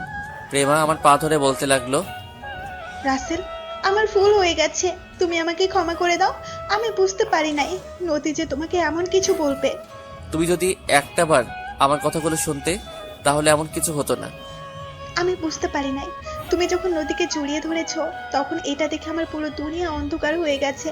আমি মনে করেছি তুমি আমাকে ধোঁকা দিয়েছো। আচ্ছা, এসব কথা বাদ দাও। তোমার সাথে ফারহান অফিসে আসলো কেন? আজকে ফারহান আমাকে অফিসের কাজের জন্য ডাকে নাই। ফারহান আমাকে প্রপোজ করেছে, সে নাকি আমাকে ভালোবাসে। আমি প্রেমার কথা শুনে মাথা পুরো গরম হয়ে গেল। ফারহানকে অনেক ভালো মনে করেছি, আর সে আমার স্ত্রীকে ভালোবাসার কথা বলে। তখন আমি বললাম, তখন তুমি ওকে কি বলেছো? আমি তাকে মানা করছি আর বলেছি আমার সামনে আর কখনো না আসতে। ও বলছে তোমাকে ডিভোর্স দিয়ে দিতে। আমার পেটের সন্তান সে লালন পালন করবে।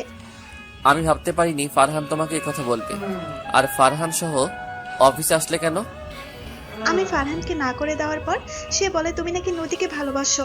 আমি অফিসে না থাকলে নদীকে অফিসে থেকে তুমি তার সাথে রোমান্স করো।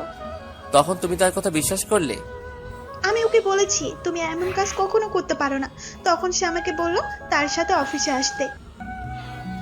গল্পটা এই পর্যন্ত যারা যারা শুনেছেন সবাই একটা লাইক করে দেবেন এবং চ্যানেলে নতুন হলে সাবস্ক্রাইব করতে ভুলবেন না এবং গল্পটা বেশি বেশি করে শেয়ার করুন এবং কমেন্টে আপনার মূল্যবান মতামত জানাতে ভুলবেন না। ধন্যবাদ।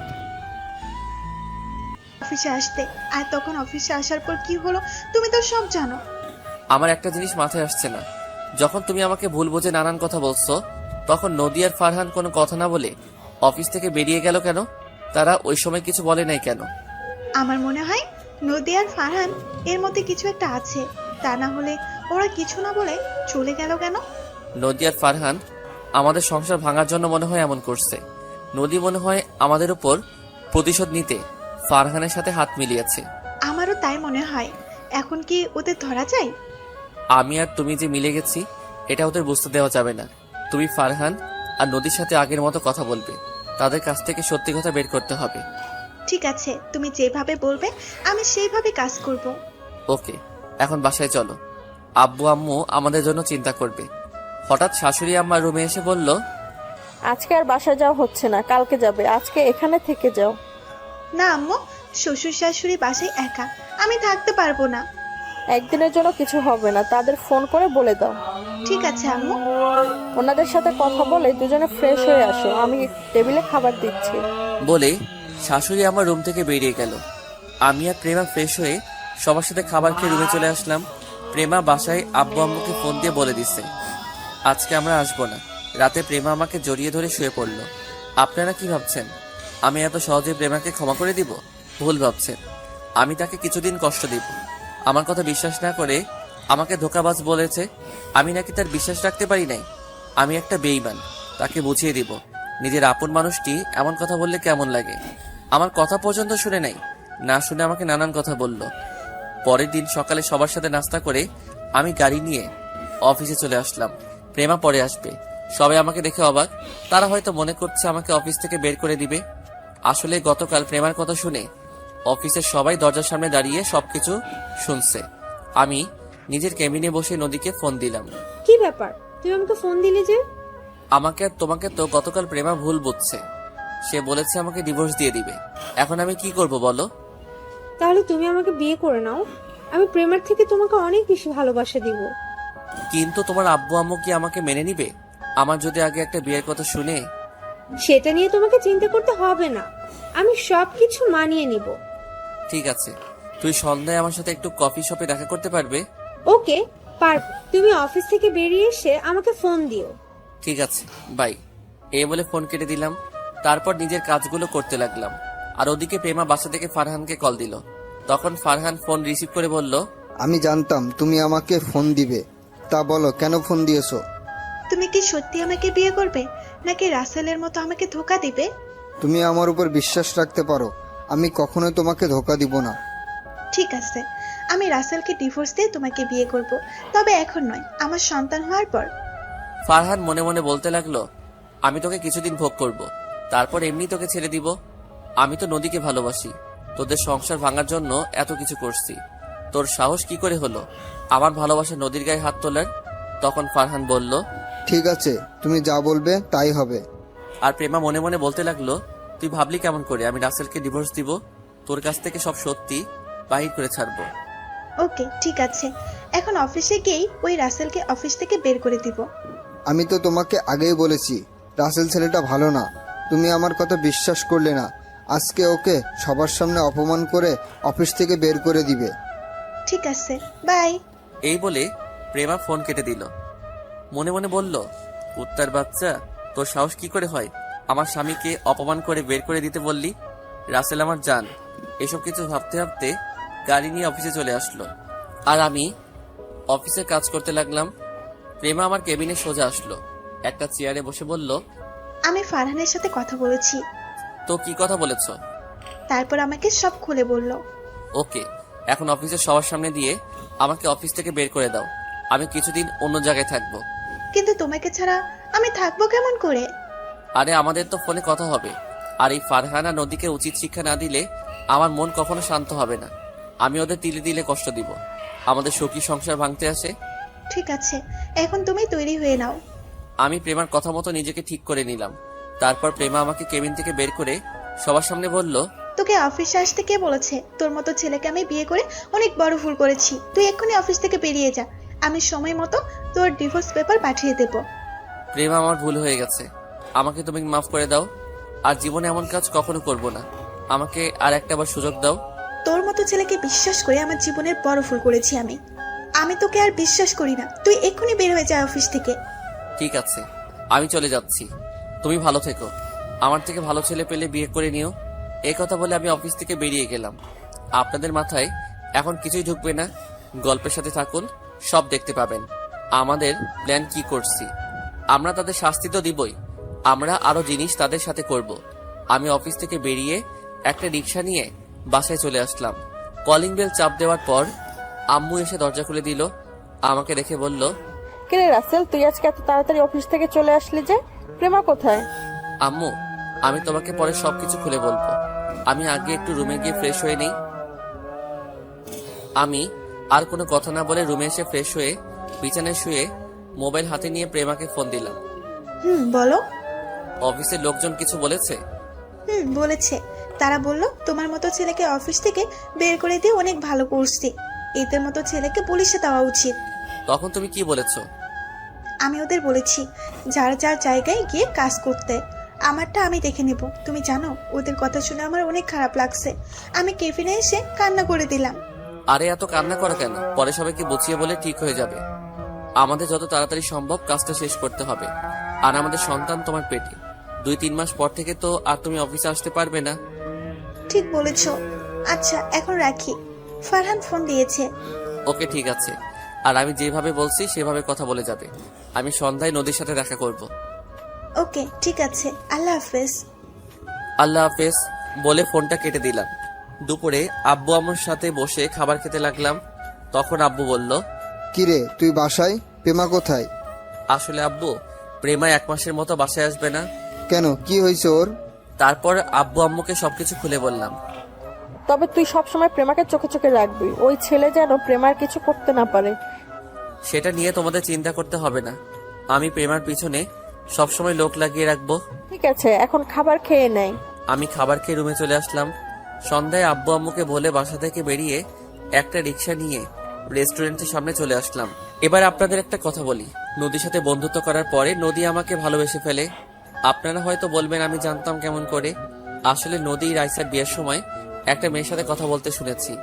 আমি তখন এটা ওটা জায়গায় নিয়ে সাজাতে গেলে তাদের কথাগুলো শুনতে পাই। নদীর সাথে মেয়েটা নদীকে বলেছে ওর তো স্ত্রী আছে, দেখে মনে হচ্ছে দুজন দুজনকে পাগলের মতো ভালোবাসে, তুই তাকে কিভাবে মনের কথা বলবি?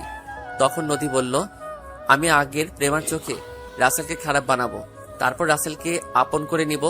তখন ওই মেয়েটা বলল, তুই কিভাবে রাসেলকে প্রেমার চোখে খারাপ বানাবি? তখন নদী বলল, সেটা সময় হলে জানতে পারবি। আরো অনেক কাহিনী আছে, সাথে থাকেন, দেখতে পাবেন।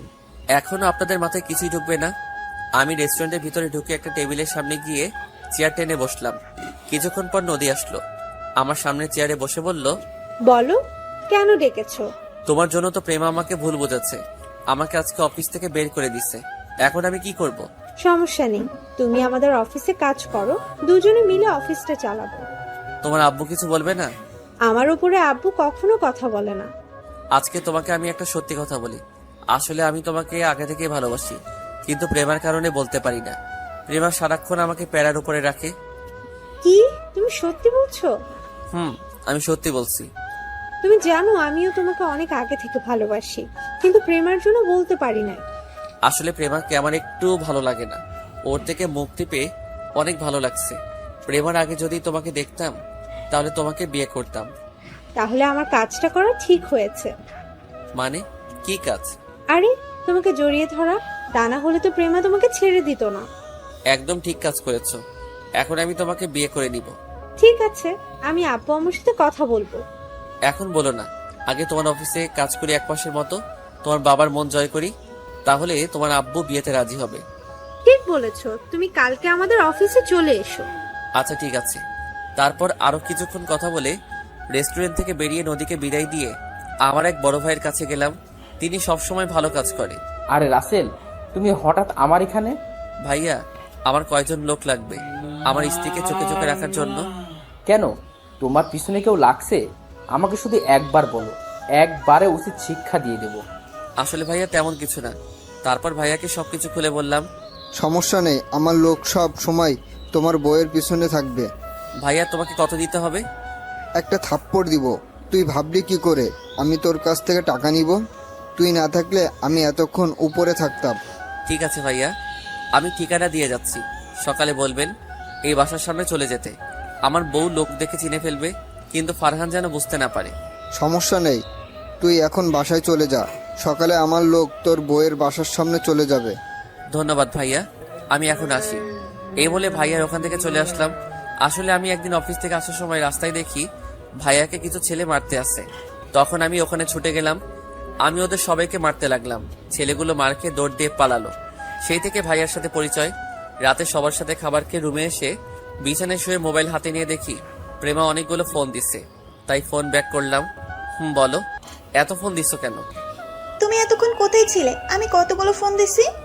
আসলে আমি খাবার খাচ্ছিলাম, মোবাইলটা রুমে ছিল। ও, তা এখন কি করো? এই তো রুমে এসে বিছানায় শুয়ে তোমার সাথে কথা বলছি। তুমি কি করো? খাবার খেয়ে রুমে এসে তোমাকে ফোন দিচ্ছি, কিন্তু তুমি ফোন রিসিভ করো নাই। আমার একা একা ঘুমাতে ভালো লাগছে না, তুমি একটু আসবে? এখন তোমার বাসায় গেলে তোমার আব্বু আম্মু কি বলবে? আরে আব্বু আম্মু তো ঘুমিয়ে গেছে মনে হয়। তুমি প্লিজ আসো, তোমাকে ছাড়া আমার ঘুম আসছে না। ঠিক আছে, আসছি বলে ফোন কেটে দিলাম। আমি বিছানা থেকে নেমে একটা জামা গায়ে দিয়ে বাইকটা নিয়ে শ্বশুর বাড়িতে চলে আসলাম। দারোয়ান আমাকে দেখে বলল, আরে রাসেল বাবা, তুমি এত রাতে আসলে যে? আসলে চাচা, প্রেমার সাথে দেখা করতে এসেছি, ওকে না দেখে থাকতে পারি না। ঠিক আছে, যাও। তবে চাচা, শ্বশুর বাড়িতে যেন এটা কখনো জানতে না পারে। সমস্যা নেই, কেউ জানবে না। ধন্যবাদ চাচা, আর এই 1000 টাকা রাখুন।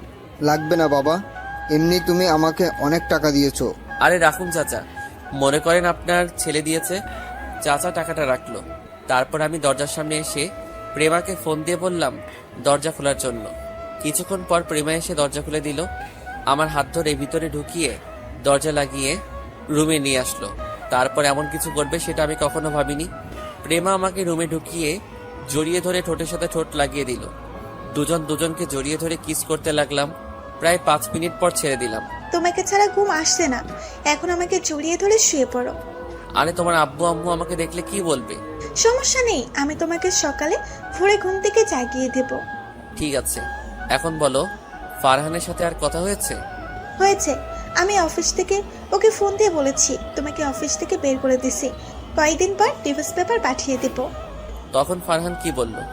সে বলছে আমি অনেক ভালো করেছি তোমাকে বের করে দিয়ে, এখন আমাকে বিয়ে করে নতুন করে সংসার শুরু করবে। ওকে ভালো করে বিয়ে করাবো। ওকে উচিত শিক্ষা না দেওয়া পর্যন্ত আমার মন শান্তি হবে না। নদীর সাথে তোমার কি কথা হয়েছে? তারপর সবকিছু খুলে বললাম। তাহলে তো ভালোই। তুমি যদি গতকাল রাতে আমাকে ওই কথাগুলো না বলতে, তাহলে আমি এইসব ব্যাপারে জানতাম না। ফারহান ছেলেটাকে অনেক ভালো মনে করছি। আর তোমাকে কালকে থেকে কিছু লোক ফলো করবে তোমার নিরাপত্তার জন্য। ফারহান যাতে কিছুই বুঝতে না পারে। ওকে তোমার শরীরে টাচ করতে দিবে না কখনো। আমি ভুলেও ওকে আমার হাত ধরতে দিব না। আমি বলবো যা হবে বিয়ের পর। ঠিক আছে, এখন ঘুমিয়ে পড়ো। তারপর প্রেমা আমাকে জড়িয়ে ধরে শুয়ে পড়লো। দেখতে দেখতে 10টা দিন চলে গেল। এখন আমি নদীদের অফিসে কাজ করি। নদীর আব্বু আমার কাজ দেখে অনেক খুশি হয়েছে আর আমার বিয়ের কথা জেনে গেছে। আমি বলছি আরো কিছুদিন পরে ডিভোর্স দিয়ে দিব প্রেমাকে। তিনি মেয়ের সুখের কথা ভেবে রাজি হয়ে গেল। নদী আমাকে জড়িয়ে ধরতে আসলে আমি তাকে বলি বিয়ের পর সবকিছু করতে। তাই নদী আর জোর করে না। আর ওদিকে প্রেমা ফারহানের সাথে আমার কথা মতো কাজ করে যাচ্ছে। লোকগুলো সবসময় প্রেমার আশেপাশে থাকে। প্রেমার সাথে প্রতিদিন রাতে ফোনে কথা হয়। দেখতে দেখতে আরো 1 মাস চলে গেছে। আমাদের কাজ সব হাতের মুঠোয় নিয়ে আসছি। সবকিছু কিছুক্ষণ পর জানতে পারবেন। হঠাৎ নদী আমার কেবিনে আসলো, একটা চেয়ারে বসে বলল, আমার জানতে কি করে? দেখতেই তো পারছো কাজ করছি। তুমি আমার সাথে এভাবে কথা বলছো কেন? আমি আবার কিভাবে কথা বললাম? তুমি তো দেখতেই পারছো কাজ করছি। ঠিক আছে, তুমি কাজ করো, আমি আমার কেবিনে গেলাম। আরে রাগ করছো কেন?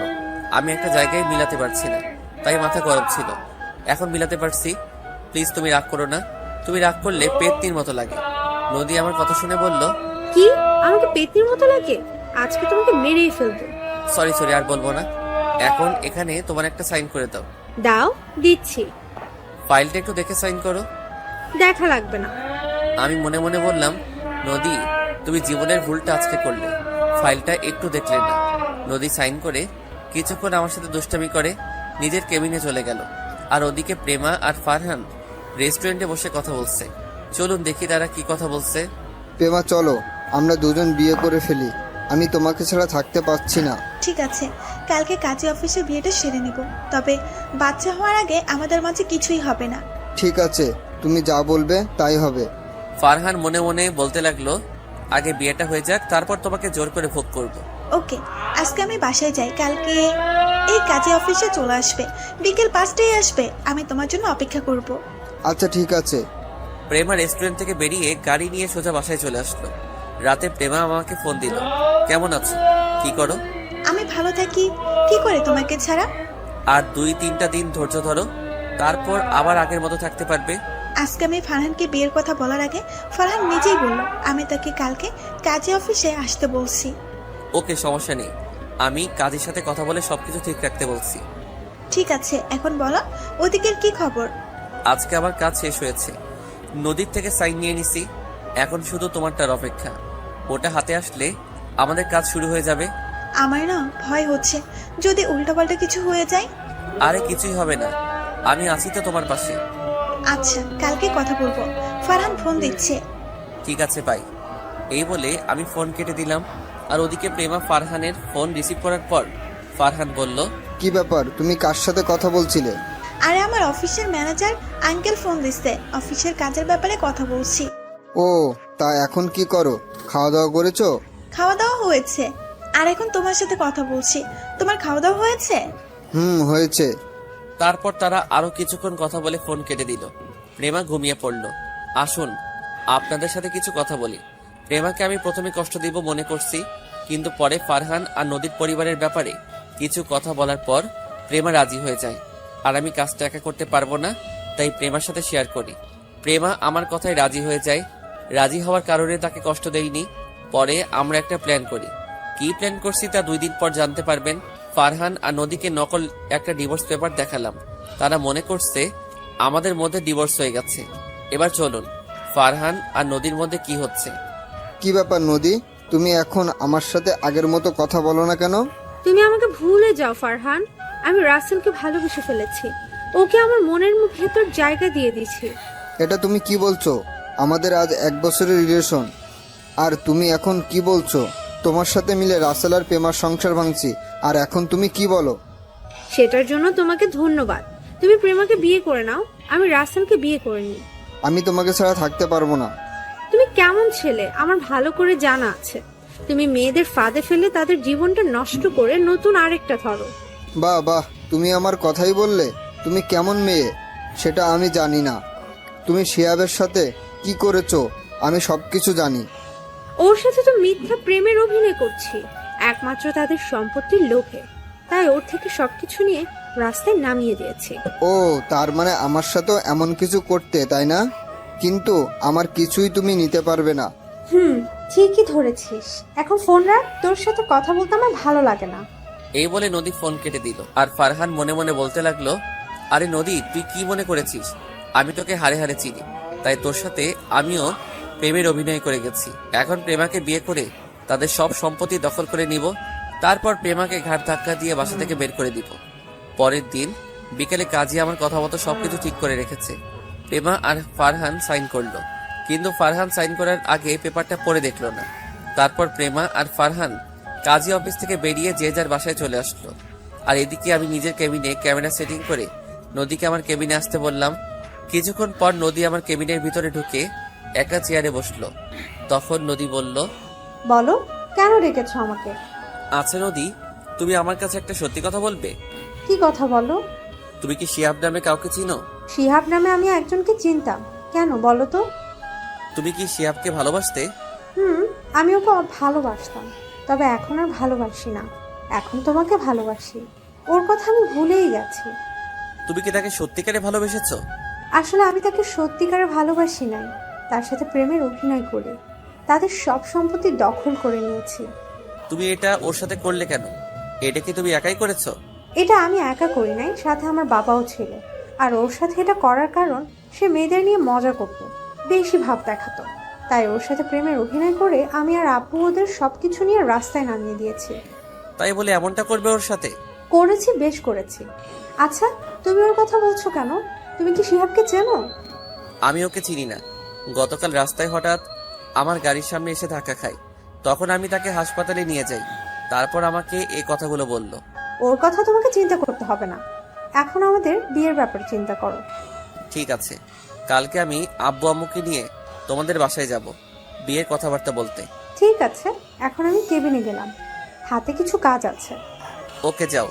নদী আর কোনো কথা না বলে কেবিন থেকে বেরিয়ে গেল। আমি বসে বসে কাজ করতে লাগলাম। সন্ধ্যায় গাড়ি নিয়ে আমি সোজা ফারহানের বাসায় চলে গেলাম। কলিং বেল চাপ দেওয়ার পর একজন কাজের লোক এসে দরজা খুলে দিল। আমাকে দেখে বলল, কাকে চাই? আমি ফারহানের আব্বুর সাথে একটু কথা বলতে চাই। ঠিক আছে, আপনি ভিতরে সোফায় বসুন, আমি সাহেবকে ডেকে দিচ্ছি। এই বলে কাজের লোক ভিতরে চলে গেল। আমি ভিতরে ঢুকে সোফায় বসলাম। কিছুক্ষণ পর ফারহানের আব্বু আসলো। আমাকে দেখে বলল, তুমি কে? তোমাকে তো চিনতে পারলাম না। আমাকে আপনি চিনবেন না, শুধু আপনাকে কিছু কথা জিজ্ঞেস করতে আসলাম। কি কথা বলো? চিনি, ও আমার বন্ধু ছিল, সে তো এখন বেঁচে নেই। ওনাকে তো আপনি মেরেছেন, আপনার কারণে উনি মরতে বাধ্য হলো। কেন করেছেন ওনার সাথে এমন কিছু? আপনি ওনার বন্ধু ছিলেন, বন্ধু হয়ে বন্ধুর ক্ষতি করতে আপনার একটু কষ্ট হয়নি? করেছি, বেশ করেছি। সে আমার থেকে উপরে উঠতে চাইছে, তাই ওকে রাস্তায় বসিয়ে দিলাম। এখন যদি আপনার নামে আমি থানায় মামলা করি, তখন আপনার কি হবে? প্রমাণ সাক্ষী ছাড়া পুলিশ আমার কিছুই করতে পারবে না। আর আমার হাত মন্ত্রী পর্যন্ত আছে, তুমি আমার কিছুই করতে পারবে না। আমি আপনাকেও দেখে ছাড়বো। তোর সাহস তো কম না, তুই আমার বাড়িতে এসে আমাকে হুমকি দিচ্ছিস। আমি চাইলে এক্ষুনি তোকে থানায় ভরে দিতে পারি, কিন্তু আমি তা করব না। তুই এখনই আমার বাসা থেকে বেরিয়ে যা। ঠিক আছে, আমি চলে যাচ্ছি, তবে আমি আবার আসবো। এই বলে আমি বাসায় চলে আসলাম। রাতে আব্বু আম্মুর সাথে খাবার খাওয়ার সময় আব্বু বলল, কি রে, তোর কাজ কতটুকু আগালো? আব্বু কালকে সব শেষ হয়ে যাবে, আমাদের কাছে সব প্রমাণ চলে এসেছে। রাইসা ফোন করে বলল সামনে শুক্রবার বাসায় আসবে। ও, ওরা কি বাহির থেকে বাংলাদেশে আসছে? না, কালকে আসবে বলেছে। তোর মোবাইলে ফোন দিচ্ছে, কিন্তু তোকে বিজি পাইছি, তাই আমার মোবাইলে ফোন দিয়ে বলেছে। রাইসার সাথে কথা হয় না আজ 2 দিন হয়েছে। কি করব বলো, ওদিকের কাজ করে সময় পাই না। ওটা সমস্যা নেই, তো কালকে পুলিশে করে নিবি। আব্বু। তারপর খাওয়া দাওয়া করে রুমে চলে আসলাম। বিছানায় শুয়ে প্রেমাকে ফোন দিলাম। ফোন দেওয়ার সাথে সাথে রিসিভ করলো। আমার জানুটা কেমন আছে? তোমাকে ছাড়া ভালো থাকি কি করে? কালকে থেকে তো আমার সাথে থাকবে, আজকে রাতটা কষ্ট করো। তা কাগজপত্র সবগুলো আনছো? সব আমার সাথে আছে। আর ফারহানের সাথে আমি একটা ভিডিও করছি, ও আগে কার সাথে কি করছে সবকিছু আমাকে খুলে বলছে। আমি বলেছি তার কথা শুনে আমি তাকে ছেড়ে যাব না, তারপর সবকিছু খুলে বলছে। খুব ভালো করছো। কালকে সকালে বাসায় চলে আসবে তোমাকে নিয়ে, আর সাথে পুলিশ নিয়ে ফারহানা নদীর বাসায় যাব। আমার মন বলছে এখনই তোমার বাসায় চলে আসতে। না জানো, রাতটা কষ্ট করে কাটিয়ে সকালে চলে এসো। ঠিক আছে। তারপর আরো কিছুক্ষণ কথা বলে ঘুমিয়ে পড়লাম। সকালবেলা ঘুম থেকে উঠতেই বুকটা কেমন ভারী লাগছে। চোখ খুলে দেখি যাকে দেখলাম তাকে দেখে তো অবাক হয়ে গেলাম। ঠিকই ধরেছেন, প্রেমা। আমি উঠতেই প্রেমার ঘুম ভেঙে গেল। তখন আমি তাকে বললাম, প্রেমা তুমি কখন আসলে? আমি সকালে ভোরে চলে এসেছি, তোমাকে ছাড়া ভালো লাগছে না তাই চলে আসলাম। ঠিক আছে, এখন উঠো, আমি ফ্রেশ হব। আর একটু থাকো না, অনেকদিন পর তোমাকে জড়িয়ে ধরলাম। ঠিক আছে, থাকো। এখন বলো, আব্বু আম্মু কি জানে তুমি বাসায় এসেছো? আম্মু তো দরজা খুলে দিল। তোমার আব্বু আম্মু জানে তুমি আমার কাছে আসবে? তারা কেউ জানে না, শুধু দারোয়ান চাচা জানে। ও। প্রেমা আমাকে কিছুক্ষণ জড়িয়ে ধরার পর দুজনে ফ্রেশ হয়ে সবার সাথে নাস্তা করে বেরিয়ে পড়লাম থানার উদ্দেশ্যে। থানায় এসে একজনের কেবিনের ভিতরে ঢুকে গেলাম। ওসি সাহেব, আপনার সাথে কিছু কথা ছিল। আপনি আপনার বউকে কেমন আদর করেন? ওসি আমার দিকে তাকিয়ে বলল, ওই হারামি, ভাবির সামনে এমন বলতে লজ্জা করে না? তুই তো জানিস আমার লজ্জা নেই। চুপ হারামি। ভাবি কেমন আছেন? আমি ভালো আছি, তুমি কেমন আছো? আমিও ভালো আছি। তো বলুন কি খাবেন? আমরা কিছু খাবো না? এ কথা বললে তো হবে না। আপনি এই প্রথম আমার থানায় আসলেন, একটা কিছু তো খেতে হবে। শুধু কফি হলে চলবে? তারপর রকি একজন কনস্টেবলকে বলল 3টা কফি নিয়ে আসতে। কিছুক্ষণ পর কনস্টেবল কফি নিয়ে আসলো। 3জনই কফিকে বেরিয়ে পড়লাম, সাথে আরো কিছু পুলিশ দিয়ে বের হলাম। রকি হচ্ছে আমার কলেজ ফ্রেন্ড। কিছুদিন আগে সে ওসির পদ পেয়েছে, তার সাথে মাঝে মাঝে যোগাযোগ হতো। এবার যেতে যেতে আসল ঘটনা আপনাদের খুলে বলি। একদিন আমি অফিস থেকে বেরিয়ে এসে বাসায় যাওয়ার সময় রাস্তার পাশে একটা ছেলেকে দেখে গাড়ি দাঁড় করাই। আমি ছেলেটাকে দেখি মাথা নিচু করে বসে আছে। তখন আমি তাকে বললাম, কি হয়েছে তোমার? তুমি এভাবে মাথা নিচু করে বসে আছো কেন? ছেলেটা মাথা ওটার সাথে সাথে আমাকে দেখে বলল, আরে রাসেল, তুই? তোর সাথে অনেকদিন পরে দেখা। আমার কথা বাদ দেও, কিন্তু তুই এখানে এভাবে বসে আছিস কেন? এটা আমার কপালে লেখা ছিল। কি হয়েছে আমাকে খুলে বল। তোর জামা কাপড়ের এই অবস্থা কেন? তাহলে শোন, আমি নদী নামে একটা মেয়েকে ভালোবাসতাম। মেয়েটা আমার সাথে প্রেমের অভিনয় করে, আমাদের সব সম্পত্তি দখল করে নেয়। আমি তাকে অনেক বিশ্বাস করেছিলাম, কিন্তু সে আমার সাথে এমন কিছু করবে আমি কখনো ভাবিনি। এটা তোর পাপের ফল। তোর যে সময় সবকিছু ছিল তখন তুই মানুষের সাথে কেমন আচরণ করতি, সেজন্য আল্লাহ তোর সাথে এমন করছে। এখন বল, তোর আব্বু আম্মু কোথায়? আমার বাবার বন্ধু জাহিদ খান আব্বুর অফিস নিজের নামে করে নেওয়ার পর আব্বু হার্ট অ্যাটাক করে মারা যায়। এরপর শেষ সম্বল ছিল আমাদের বাড়িটা। এটা নদী এবং তার বাবা মিলে আমার থেকে দখল করে নেয়, কারণ বাড়িটা আমার নামে ছিল। কিছুদিন পর আমার আব্বু অফিসটা আমার নামে করে দিলেও কিন্তু তার আগে জাহিদ হাসান আমার আব্বুর থেকে নিয়ে যায়। সবকিছু হারিয়ে এখন কি করছিস? একটা ছোট বাসা ভাড়া নিয়ে আম্মু আর থাকতাম। তারপর একটা অফিসে চাকরি নিই, কিন্তু সেই জায়গায় নদী আমার নামে নানান কথা বলে বসের সাথে। তারপর আমাকে অফিস থেকে বের করে দেয়। চাকরির জন্য অনেক জায়গায় ঘুরছি, কিন্তু কোথাও চাকরি পাইনি। নিজেকে শেষ করে দিতে মন চেয়েছে, কিন্তু আম্মুর কথা চিন্তা করে পারলাম না। পরে এই রাস্তার কাগজ বোতল এগুলো টোকাই বিক্রয় করে কোনো রকম চলি। এখন আম্মু অনেক সুস্থ। ডাক্তার বলেছে আম্মুর চিকিৎসা করাতে অনেক টাকার প্রয়োজন, কিন্তু আমি টাকা কোথা থেকে ব্যবস্থা করব, তাই এখানে বসে চিন্তা করতে লাগলাম। এখন দেখছিস, যে সময় তোর সবকিছু ছিল তখন গরিবদের মানুষ মনে করতি না, আর এখন সবকিছু হারিয়ে রাস্তায় বোতল কাগজ কুড়িয়ে চলতে হয়। ঠিকই বলেছিস। তোকে দেখে মনে হচ্ছে অনেক টাকা পয়সার মালিক হয়ে গেছিস। আমাকে কিছু টাকা দিবি আর একটা চাকরির ব্যবস্থা করে দিবি। আমি চাকরি করে তোর টাকা সব শোধ করে দিব। ঠিক আছে, তুই আমার গাড়িতে ওঠ। আগে তোর আম্মুকে হাসপাতালে নিয়ে যাই, তারপর তোর ব্যবস্থা করব। তারপর শিয়াবকে গাড়িতে উঠিয়ে তার ভাড়া বাসায় চলে গেলাম। বাসায় এসে দেখি শিয়াবের আম্মু কেমন করে শুয়ে আছে। আমি দেখে অনেক মায়া লাগলো। তারপর আমি আর শিহাব ওর আম্মুকে গাড়িতে উঠিয়ে হাসপাতালে ভর্তি করিয়ে দিলাম। ডাক্তারকে বলেছি ওনার চিকিৎসা করাতে যত টাকা লাগে আমি দিব। তারপর ডাক্তার শিহাবের আম্মুর চিকিৎসা শুরু করলো। শিহাব তার আম্মুর সাথে আছে, এখন তার আম্মু কিছুটা সুস্থ আছে। এই ছিল আসল ঘটনা। এবার বাস্তবে ফিরে আসি। আমি, প্রেমা আর রকি নদীদের বাসায় চলে আসলাম। নদী জানে আজকে তাকে দেখার জন্য আমার আব্বু আম্মু আসবে, কিন্তু সে তো জানে না আজকে ওকে আর ওর বাবাকে পুলিশের কাছে ধরিয়ে দিব। আমরা নদীদের বাসায় চলে আসলাম। কলিং বেল চাপ দেওয়ার পর কাজের বুয়া দরজা খুলে দিল। আমরা কাজের বুয়ার কোনো কথা না শুনে ভিতরে ঢুকে গেলাম। আমরা ভিতরে ঢুকে দেখি নদীর আব্বু সোফায় বসে আছে। আমাকে এবং আমার সাথে পুলিশ দেখে বলল, এরা আপনাকে এবং আপনার মেয়েকে ধরতে এসেছে। আমাদের অপরাধ কি? আপনি আর আপনার মেয়ে নদী অভিনয় করে শিয়াবের বাড়ি দখল করে নিয়েছেন, সেই জন্য পুলিশ আপনাদের ধরতে এসেছে। তুমি হয়তো জানো না, পুলিশ প্রমাণ ছাড়া কাউকে ধরতে পারে না। আমরা প্রমাণ ছাড়া আপনাকে এবং আপনার মেয়েকে ধরতে আসি নাই, প্রমাণ নিয়ে এসেছি। আর এই রাসেল আপনাদের নামে থানায় মামলা করেছে। হঠাৎ নদী রুম থেকে বেরিয়ে এসে বলল, রাসেল, এখানে কি হচ্ছে? আর প্রেমা, তুই এখানে? সাথে দেখি পুলিশ এসেছে। পুলিশ সামনে আসে নাই, তোকে আর তোর বাপকে থানায় নিয়ে যেতে এসেছে। আমাদের অপরাধ? তোরা কি অপরাধ করছিস এই দেখ।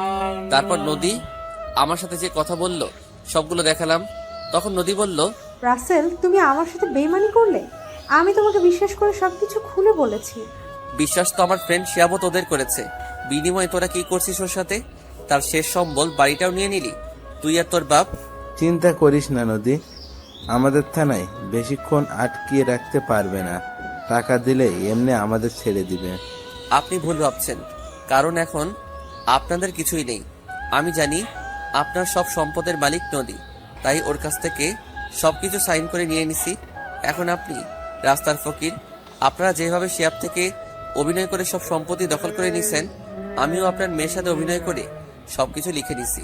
আমাদের কি ক্ষমা করে দেওয়া যায় না? আমরা আর এমন ভুল কখনো করব না। আমি কেন? শিহাবও তোদের ক্ষমা করবে না। রকি, তাদের নিয়ে যা। এই এদের থানায় নিয়ে চলো। রকির কথা মতো পুলিশ নদী আর নদীর বাবাকে ধরে নিয়ে বাহিরে চলে গেল। বাহির আসার পর গাড়ি নিয়ে ফারহানের বাসায় যেতে লাগলাম। সাথে নদী আর নদীর বাপ ছিল। কিছুক্ষণ পর আমরা তাদের বাসায় চলে আসলাম। আমরা সবাই দরজার সামনে দাঁড়িয়ে কলিং বেল চাপ দিলাম।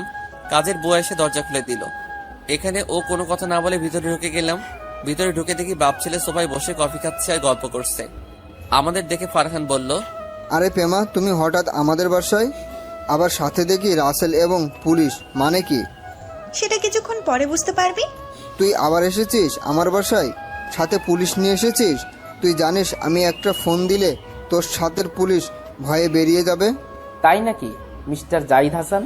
তো দেখি আপনি কাকে ফোন দিবেন। আমি এখান থেকে এক পাও লড়ব না।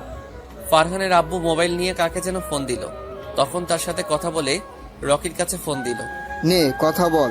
হ্যালো, কে বলছেন? আমি বর্তমানে মন্ত্রী বলছি। যদি চাকরি হারাতে না চাও তাহলে এখনই হাসান সাহেবের বাসা থেকে বেরিয়ে যাও। তোমাকে আমি গুলি করে মারব। আমাকে তুমি চাকরির ভয় দেখাচ্ছ? আরে রকি, তুই তা বাবা জাহিদ হাসানকে কেন ধরতে গেলি? তারপর সবকিছু খুলে বলল। বাবা, আমি এইসব জানতাম না। তুই ওকে ধরে থানায় নিয়ে আয়, পরেরটা আমি দেখছি। ঠিক আছে আব্বু। এই বলে ফোন কেটে দিল। তখন ফারহানের আব্বু রকিকে বলল, তুই মন্ত্রীকে আব্বু বললি কেন? আমার আব্বুকে আব্বু বলবো না তো কি বলবো? মানে? কারণ তোর মন্ত্রী বন্ধু হচ্ছে আমার জন্মদাতা আব্বু। আমার ছোট থেকে শখ বড় হয়ে আমি পুলিশ অফিসার হব। আব্বু চাইলে আমাকে অফিসার বানিয়ে দিতে পারতো ক্ষমতা দিয়ে, কিন্তু আমি ক্ষমতা দিয়ে অফিসার হতে চাই না, নিজের যোগ্যতা অর্জন করে হব। এখন বর্তমানে ওসি হয়েছি। আমি তো কিছুই বুঝতে পারছি না, আমাদের কেন ধরতে আসলো? তুই মেয়েদের সাথে প্রেমের অভিনয় করে তাদের দেহ ভোগ করে ছেড়ে দিস, এটা হয়েছে তোর অপরাধ। আর তোর বাবার অপরাধ বন্ধুর সাথে বেইমানি করে তার কোম্পানি নিজের করে নেওয়া। তাই তোদের পুলিশ ধরে নিয়ে যেতে এসেছে। এখন হয়তো টাকার বরে দেখাবি, কিন্তু সেটাও এখন তোদের নেই, কারণ তোদের এখন সবকিছু আমাদের হাতে। আমি বলছি, যখন তোকে কাজে সাইন করতে বলে তখন তোদের সব সম্পত্তির দলিল ছিল ওটা, আর তুই না বুঝে সাইন করে দিছিস। আর আমার আর রাসেলের ডিভোর্স হয়নি, তোকে নকল পেপার দেখিয়েছি। এখন তোরা রাস্তার ফকির। তা জাহিদ হাসান, এখন আপনাদের টাকা ক্ষমতা গেল কোথায়? আপনি যেরকম বন্ধুর সাথে বেইমানি করছেন, তেমন আমার স্ত্রী আপনার ছেলের সাথে প্রেম এবং বিয়ের অভিনয় করে সবকিছু নিয়ে নিচ্ছে। আমরা জানি আপনার সয় সম্পদ আপনার ছেলের নামে। আচ্ছা, তুই যে আমার নামে এত কিছু বলছিস, তোর কাছে কি প্রমাণ আছে? তারপর ফারহানের আব্বুর ভিডিও এবং ফারহানের সাথে প্রেমার কথা বলার ভিডিও দেখালাম। রকি সবাইকে থানায় নিয়ে গেল। আমি আর প্রেমা বাসায় চলে আসলাম। আজ 5 দিন পর ফারহানকে 10 বছরের কারাদণ্ড দেওয়া হয়েছে। তার আব্বু আম্মুকে যাবজ্জীবন কারাদণ্ড দেওয়া হয়েছে। আর নদী এবং তার আব্বু আম্মুকে 20 বছরের কারাদণ্ড দেওয়া হয়েছে। এখন আমি আর প্রেমা হাসপাতালে যাচ্ছি। শিহাবের আম্মু এখন পুরোপুরি সুস্থ আছে। আজকে তাদের রিলিজ দিবে। হাসপাতালে গিয়ে শিহাব ওর আম্মুকে বাইরে এনে গাড়িতে করে তাদের বাসার সামনে চলে আসলাম। সবাই গাড়ি থেকে নামার পর শিহাব বলল, রাসেল, তুই আমাদের এখানে নিয়ে এসেছিস কেন? এই বাসা তো নদী এবং তার আব্বু আমার থেকে নিয়ে গেছে। আগে তাদের ছিল, এখন তোদের হয়ে গেছে। মানে হলো, তারপর সবকিছু খুলে বললাম। শিহাব কোনো কথা না বলে আমাকে জড়িয়ে ধরে কান্না করে দিল। তখন আমি বললাম, এই পাগল, কান্না করছিস কেন? তুই আমাদের জন্য এত কিছু করেছিস, আমাদের বাড়ি ফিরিয়ে দিয়েছিস। শুধু বাড়ি না, তোদের কোম্পানিও আমি ফিরিয়ে এনেছি। এই হচ্ছে তোদের সম্পত্তির দলিল। এখানে কিন্তু আমিও আছি। তুমি তো আমার কথা মতো সবকিছু করেছো। করেছি তো, তুমি তো করোনি। ঠিক আছে, আমরা দুজনে করছি। তো যাবার আগে শিহাব তোকে একটা কথা বলে যাই, কখনো গরিব দুঃখীদের অবহেলা করবি না, তাদের পাশে সবসময় দাঁড়াবি। তুই তো দেখছিস গরিব হলে কেমন কষ্ট, তাই এগুলো মাথায় নিয়ে সামনে এগিয়ে যাবি। আমি তোর কথা অক্ষরে অক্ষরে পালন করব। তারপর শিহাব আর তার আম্মুকে ভিতরে নিয়ে গেলাম। পরে দিন অফিসে সবকিছু বুঝিয়ে দিলাম। দেখতে দেখতে সেই দিনটা চলে আসলো, মানে প্রেমাকে হাসপাতালে নিয়ে আসা হলো। আজকে সকালে হঠাৎ প্রেমার ব্যথা ওঠে। তারপর প্রেমাকে হাসপাতালে নিয়ে আসি। ডাক্তার অপারেশন রুমে আছে। প্রায় 1 ঘন্টা পর ডাক্তার বেরিয়ে আসলো। আমরা সবাই ডাক্তারের কাছে গেলাম। ডাক্তার, আমার স্ত্রীর কি অবস্থা? ভয়ের কোনো কারণ নেই। আপনার স্ত্রী মেয়ে হয়েছে, আপনি বাবা হয়েছেন। সবাইকে মিষ্টি খাওয়ান। সত্যি বলছেন ডাক্তার? সত্যি। আমরা কি তার সাথে দেখা করতে পারি? অবশ্যই পারবেন। এই কথা বলে ডাক্তার চলে গেল। আমরা সবাই কেবিনের ভিতরে ঢুকলাম। আব্বু আম্মু শ্বশুর শাশুড়ি আমার মেয়েকে কোলে নিয়ে আদর করতে আসে। সবাই বলছে মেয়েটা আমার মতো হয়েছে। আব্বু আম্মু শ্বশুর শাশুড়ি কিছুক্ষণ থেকে কেবিন থেকে বেরিয়ে গেল। আমি আমার মেয়েকে কোলে নিয়ে প্রেমার পাশে বসলাম। তখন প্রেমা বলল, মেয়ে হওয়াতে তুমি খুশি না? কে বলছে আমি খুশি না? আমি অনেক খুশি হয়েছি। কিন্তু আমি খুশি হতে পারি নাই। কেন? আমি ভেবেছি তোমার মতো একটা ছেলে হবে, কিন্তু হয়েছে মেয়ে। তো কি হয়েছে? মেয়ে হচ্ছে ঘরের লক্ষ্মী। তা ঠিক আছে, কিন্তু এখন তো আমার আদর কমে যাবে। তুমি এখন তোমার মেয়েকে সবসময় আদর করবে। কে বলছে? আমার আদর সবসময় তুমি পাবে। তাহলে আমাকে এখন জড়িয়ে ধরে একটা কিস করো। ঠিক আছে, করছি। আমি মেয়েটাকে রেখে প্রেমার ঠোঁটের সাথে ঠোঁট লাগিয়ে দিলাম। তারপর দুজন দুজনকে জড়িয়ে ধরলাম। দেখতে দেখতে আজ 5টা বছর কেটে গেল। আমি এখন অফিস দেখাশোনা করি। প্রেমা বাসায় আব্বু আম্মু এবং আমার মেয়ে তিথির খেয়াল রাখে। সবাইকে নিয়ে অনেক সুখেই আছি। শিহাব এর ফাঁকে বিয়ে করছে। তার একটা ছেলে আছে। রিয়া আর রাফির বিয়ে হয়ে গেছে। রিয়ার যমজ 2টা মেয়ে হয়েছে আর রাইসার একটা ছেলে সন্তান হয়েছে। আমার বোন স্বামী এবং ছেলে সন্তান নিয়ে অনেক সুখী আছে। রাইসা কিছুদিন আগে আমাদের বাসা থেকে বেরিয়ে গেল। এবার আসি রকির কথায়। আমি, রাফি, শিহাব এবং রকি আমরা সবাই একসাথে পড়াশোনা করছি। রকি ছেলেটা অনেক ভালো। তার বাপ মন্ত্রী থাকার পরেও কোনো অহংকার নেই তার ভিতর। সে কেমন গল্পের ভিতরে দেখেছেন। রকি এখন একজন পুলিশ অফিসার। রকি চাইলে আরো উপরের লেভেলে যেতে পারত, কিন্তু সে টাকা আর বাবার ক্ষমতা দিয়ে উপরে উঠতে চায় না। কিছুদিন আগে রকির বিয়ে হয়েছে। আমরা সবাই তার বিয়েতে গেছি। তো যাই হোক, রাতে সবার সাথে খাবার খেয়ে রুমে আসলাম। কিছুক্ষণ পর প্রেমা রুমে এসে দরজা লাগিয়ে বিছানায় এসে আমাকে জড়িয়ে ধরলো। কি ব্যাপার, তিথি কোথায়? ওকে ওর দাদা দাদির কাছে রেখে এসেছি। ওর দাদা দাদির কাছে রেখে আসলে কেন? কারণ আজকে তুমি আমাকে অনেক আদর করবে। ওর জন্য তোমাকে একটু আদর করতে পারি না। আমি আরেকটা ছেলে চাই। ও মা, তাই নাকি? আরেকটা লালন পালন করতে পারবে? অবশ্যই পারবো। তুমি আমাকে তিথির একটা ভাই এনে দাও। আমাকে তো অনেক পরিশ্রম করতে হবে। করতে হলে করবে, এখন কথা না বলে আমাকে আদর করো। আমি তোমার মাঝে হারিয়ে যেতে চাই। তাহলে আর দেরি কিসের? আমি তাহলে শুরু করে দেই। এই বলে প্রেমাকে জড়িয়ে ধরে ঠোঁটের উপর আক্রমণ করা শুরু করলাম। তারপর প্রেমার পুরো শরীরে কিস করতে লাগলাম। আস্তে আস্তে হারিয়ে গেলাম অজানা ঠিকানায়। হয়েছে অনেক দেখছেন, এবার আপনারা আসতে পারেন। সবাই আমাদের জন্য দোয়া করবেন। ধন্যবাদ সবাইকে। তো কেমন হয়েছে জানাবেন। হয়তো লাস্ট পর্ব ভালোভাবে সাজিয়ে লিখতে পারি নাই, তারপরেও লাইক এবং কমেন্ট দিয়ে জানাবেন কেমন হয়েছে।